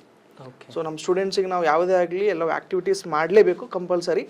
ಸೊ ದ್ಯಾಟ್ ಸುಮ್ಮನೆ ಬುಕ್ ನಾಲೆಜ್ ಬದಲು ನೀವು ಅಟ್ಲೀಸ್ಟ್ ವರ್ಕ್ ಮಾಡಿ ನೋಡಿ ಏನಾರ ಇದ್ರೂ so that they can. Sir, ಈಗ ಬೀದರು, ಕಲಬುರಗಿ, ರಾಯಚೂರು, ಕೊಪ್ಪಳ ಈ ಭಾಗದವರೆಲ್ಲ ನಿಮ್ಮ ಸ್ಕೂಲಿಗೆ ವಿಸಿಟ್ ಮಾಡಿ ಹೆಂಗಿದೆ ಸಿಸ್ಟಮ್ನ ನೋಡ್ಕೊಂಡು ತಮ್ಮ ಮಕ್ಕಳಿಗೆ ಸೇರಿಸುವಂತ ಇದು ಫೆಸಿಲಿಟಿ ಕೊಡ್ತಾ ಇದೆ ಸರ್. ಇದೆ ಮತ್ತೆ ಹೆಡ್ ಆಫೀಸ್ ಬಂದ್ರೆ ಅಲ್ಲಿಯೂ ಕೂಡ ಅಡ್ಮಿಷನ್ ಮಾಡ್ಕೋಬಹುದು ಸರ್. ಇಲ್ಲ, ಆಫೀಸ್ ಅನ್ನೋದನ್ನು ಪರ್ಟಿಕ್ಯುಲರ್ ಇಲ್ಲ. ಓಕೆ. ಸೊ ಆ ಕಾಂಟ್ಯಾಕ್ಟ್ ನಂಬರ್ ಮೇ ಬಿ ನೀವು ನಮ್ಮ ಸ್ಕ್ರೀನ್ ಅಲ್ಲಿ ಪ್ಲೇ ಮಾಡ್ರಿ. ಓಕೆ. ಸೊ ಏನಿದ್ರು ಅಡ್ಮಿಷನ್ ಅವ್ರ ಫೋನ್ ಹಚ್ಚಿದ್ರೆ they will take care. Councillors ಇರ್ತಾರೆ, ಕೌನ್ಸಿಲರ್ಸ್ ಇರುತ್ತೆ. ಆಮೇಲೆ ಸ್ಟೂಡೆಂಟ್ಸ್ಗೂ ಕೌನ್ಸಿಲಿಂಗ್ ಮಾಡ್ತಿರ್ತೀವಿ ನಾವು. ಈಗ ಫಾರ್ ಎಕ್ಸಾಂಪಲ್ XYZ ಸ್ಟೂಡೆಂಟ್ ಏನಾರ ಡಲ್ ಇದ್ದ, ಎದಕ್ಕಾರ ಸಪ್ಪ ಇದ್ದ, ಏನಾರ ಡಿಸ್ಟರ್ಬ್ಡ್ ಇದ್ದೆ, ಎಷ್ಟೋ ಜನ ಫ್ಯಾಮಿಲಿ ಇಶ್ಯೂಸ್ ಇರುತ್ತೆ. ಎಷ್ಟೋ ಜನ ನಾವು ಸ್ಟೂಡೆಂಟ್ಸಿಗೆ ಕೌನ್ಸಿಲಿಂಗ್ ಮಾಡೋದೇ ಇಲ್ಲ ಸರ್, ನಮ್ಮ ತಂದೆ ತಾಯಿ ಜಗಳ ಆಡ್ತಿದ್ದಾರೆ, ಈ ಟೈಪ್ ಎಷ್ಟು ಸಮಸ್ಯೆಗಳಿರ್ತವೆ. ಸೊ ಅದಕ್ಕಂತ ನಾವು ಸಪ್ರೇಟ್ ಟೀಚರ್ಸಿಗೆ ಅದಕ್ಕಂತನೂ ಟ್ರೈನಿಂಗ್ ಮಾಡಿಸಿ ಆ ಕೌನ್ಸಿಲಿಂಗ್ ಅಂತಲೇ ಇಟ್ಟಿರ್ತೀವಿ ಒಂದೊಂದು ಸೆಷನ್ ಸ್ಟೂಡೆಂಟ್ಸಿಗೆ. ಹಾಸ್ಟೆಲ್ ಸ್ಟೂಡೆಂಟ್ಸ್ ಎಸ್ಪೆಷಲಿ ಹಾಸ್ಟೆಲ್ ಸ್ಟೂಡೆಂಟ್ಸಿಗೆ ಯಾವ ಕಷ್ಟ ಏನರ ಸ್ವಲ್ಪ mentally if he is disturbed, if she or he is disturbed, ಅವರಿಗಂತ ನಾವು ಸ್ಪೆಷಲ್ ಕೌನ್ಸಿಲಿಂಗು ಇಟ್ಟಿರ್ತೀವಿ. ಸೊ ದಟ್ ಸ್ಟೂಡೆಂಟ್ಸಿಗೆ ಯಾವುದೇ ರೀತಿ ಹೋಮ್ ಸಿಕ್ನೆಸ್, ಎಲ್ಲರೂ ಹಾಸ್ಟೆಲ್ ಅಂತಾರೆ, ನಾವು ಯಾವತ್ತೂ ಹಾಸ್ಟೆಲ್ ಅಂತ ಹೇಳಲ್ಲ. ಸೊ ಅದು ಒಂಥರ ಸೆಕೆಂಡ್ ಮನೆ ಇದ್ದಂಗೆ ನಮ್ಮ ಸ್ಟೂಡೆಂಟ್ಸಿಗೆ. ಸೊ ಹಾಸ್ಟೆಲ್ ಅಂತ ಆ ಟೈಪ್ ನಾವು ಟ್ರೀಟ್ ಮಾಡಲ್ಲ. ಬಟ್ ವೆನ್ ಶಿಸ್ತು ಅಂತ ಬಂದ ತಕ್ಷಣ ಶಿಸ್ತು ಆಟೋಮೆಟಿಕ್ ಇರಲೇಬೇಕು ಯಾವುದೇ ಸ್ಟೂಡೆಂಟ್ಸ್ ಆಗಲಿ. ಈಗಂತಲ್ಲ, ಲೈಫ್ನಲ್ಲಿ ಶಿಸ್ತು ಬರಬೇಕಂತಂದ್ರೆ ಸ್ಟಾರ್ಟಿಂಗಿಂದನೇ ಸ್ವಲ್ಪ ಶಿಸ್ತು, ಡಿಸಿಪ್ಲಿನ್ ಆಗಲಿ. ಶಿಸ್ತು ಅಂದ ತಕ್ಷಣ ಬರೀ ಸ್ಟ್ರಿಕ್ಟ್ ಮಾಡೋದಂತ ಅಂತಿಲ್ಲ, ಗೌರವ ಕೊಡೋದಾಗಲಿ, ಬಾಡಿ ಲ್ಯಾಂಗ್ವೇಜ್ ಆಗಲಿ, ಅವರು day to day activities, hygiene ಆಗಲಿ. ಆಮೇಲೆ ಕಂಪಲ್ಸರಿ ಇಬ್ಬರು ಡಾಕ್ಟರ್ಸ್ ಬಂದು ಹೋಗ್ತಾರೆ, ಸರ್ಟಿಫೈಡ್ ಡಾಕ್ಟರ್ಸ್. ಲೇಡಿ ಡಾಕ್ಟರ್ ಬರ್ತಾರೆ, ಜೆಂಟ್ಸ್ ಡಾಕ್ಟರ್ ಬರ್ತಾರೆ. ಸೊ ಎಲ್ಲ ಟೈಪ್ ಫೆಸಿಲಿಟೀಸು ಕೊಡ್ತಿದ್ದೀವಿ ಸರ್. ಓಕೆ ಸರ್, ಇನ್ನು ಉತ್ತರ ಕರ್ನಾಟಕ ಭಾಗವಲ್ಲದೆ ರಾಜ್ಯ ವ್ಯಾಪ್ತಿ ಕೂಡ ನಿಮ್ಮ ಶಾರದಾ ಇಂಟರ್ನ್ಯಾಷನಲ್ ಸ್ಕೂಲು, ಕಾಲೇಜು ಬೆಳೀಲಿ ಅಂತ ನಾವು ಕೂಡ ಶುಭ ಹಾರೈಸ್ತೇವೆ. ಯಾಕೆಂದರೆ ಉತ್ತಮ ಮಟ್ಟದ ಶಿಕ್ಷಣ ಯಾರಿಗೆ ಸಿಗುತ್ತೋ ಅವ್ರ ಜೀವನದಲ್ಲಿ ಎಲ್ಲೋ ಒಂದು ಕಡೆ ಆ ಯಶಸ್ವಿನ ಹಾದಿ ಸುಲಭವಾಗಿ ಹೋಗುತ್ತೆ. ಸೊ ಆ ವಿದ್ಯಾರ್ಥಿಗಳ ಯಶಸ್ವಿನ ಹಾದಿ ಸುಲಭವಾಗಿಸಲು ಪ್ರಯತ್ನ ಪಡ್ತಿರುವಂತಹ ಶಾರದಾ ಇಂಟರ್ನ್ಯಾಷನಲ್ ಸ್ಕೂಲ್ ಮತ್ತು ಕಾಲೇಜು, ಅದೇ ರೀತಿ ಚಿನ್ನರ ಲೋಕದ ಏನು ಕೆಲಸಗಳು ಇದೇ ರೀತಿ ಮುಂದುವರಿಲಿ ಅಂತ ಶುಭ ಹಾರೈಸುತ್ತಾ ಈ ಒಂದು ಎಪಿಸೋಡ್ಗೆ ಸರ್ ತಾವು ಬಂದಿದ್ದಕ್ಕೆ ತುಂಬ ಧನ್ಯವಾದಗಳು. ತಮ್ಮ ಅಮೂಲ್ಯವಾದ ಸಮಯವನ್ನು ಕೊಟ್ಟಿದ್ದೀರಿ. ಫಸ್ಟ್ ಆಫ್ ಆಲ್ ನಿಮಗೂ ಥ್ಯಾಂಕ್ಸ್. ಲೈಕ್ ಉತ್ತರ ಕರ್ನಾಟಕ ನ್ಯೂಸ್ದವ್ರು ನಮ್ಗೆ ಇಷ್ಟೆಲ್ಲ ಆಪರ್ಚುನಿಟಿ ಕೊಟ್ಟಿದ್ದಕ್ಕೆ. ಆ್ಯಂಡ್ ನೀವು ಅಷ್ಟೇ, ಲೈಕ್ ಇಷ್ಟೆಲ್ಲ ನಾವು ಕ್ವಶನ್ಸ್ ಕೇಳಿದರೆ ನಿಮ್ಮದು ನನಗೇನೊಂದು ಇಷ್ಟ ಆಯ್ತು ಅಂತಂದರೆ ಎಜುಕೇಷನ್ ಸೆಕ್ಟರ್ನ ಯಾವ ಟೈಪ್ ಯುಟಿಲೈಸ್ ಮಾಡೋದಾಗಲಿ, ಏನೇನು ಚೇಂಜಸ್ ತರೋದಾಗಲಿ. ನಂದು ಒಂದು ಆಸೆ ಏನಂದರೆ ಶಾರದಾ ಇಂಟರ್ನ್ಯಾಷನಲ್ ಸ್ಕೂಲ್ ಅಂಥವು 1000 ಬಂದರೂ ಕಮ್ಮಿ ನಮ್ಮ ಭಾಗದಲ್ಲಿ. ಅಂಥವು 1000 ಸ್ಕೂಲಾಗಿ ನಮ್ಮ ಸ್ಟೂಡೆಂಟ್ಸು ಇಂಟರ್ನ್ಯಾಷನಲ್ ಅಷ್ಟೇ ಅಲ್ಲ, ಇಂಟರ್ನ್ಯಾಷನಲ್ ಲೆವೆಲಿಗೆ ಹೋಗ್ಬೇಕಂತ ನಂದೊಂದು ಆಸೆ. ಸೊ ಅದ್ರ ತಕ್ಕಂತೆ ನಿಮಗೂ ಥ್ಯಾಂಕ್ಸ್. ಯಾಕಂತಂದರೆ ಇಷ್ಟು ಆಪರ್ಚುನಿಟಿ ಕೊಟ್ಟು, ಇಷ್ಟು ಡೀಟೇಲ್ಡಾಗಿ ಕೇಳಿ, ಇಷ್ಟೆಲ್ಲ ಸಪೋರ್ಟ್ ಮಾಡಿದ್ದಕ್ಕೆ ನಿಮಗೂ ಧನ್ಯವಾದಗಳು ಸರ್. ಇದು ಇವತ್ತಿನ ಈ ಎಪಿಸೋಡ್ನ ಒಂದು ವಿಶೇಷತೆ. ಸೊ ಮತ್ತೆ ಇನ್ನೋರ್ವ ಮುಖ್ಯ ಅತಿಥಿಯ ಜೊತೆ ನಿಮ್ಮ ಮುಂದೆ ಭಾಗಿಯಾಗ್ತೀನಿ. ನಮಸ್ತೆ.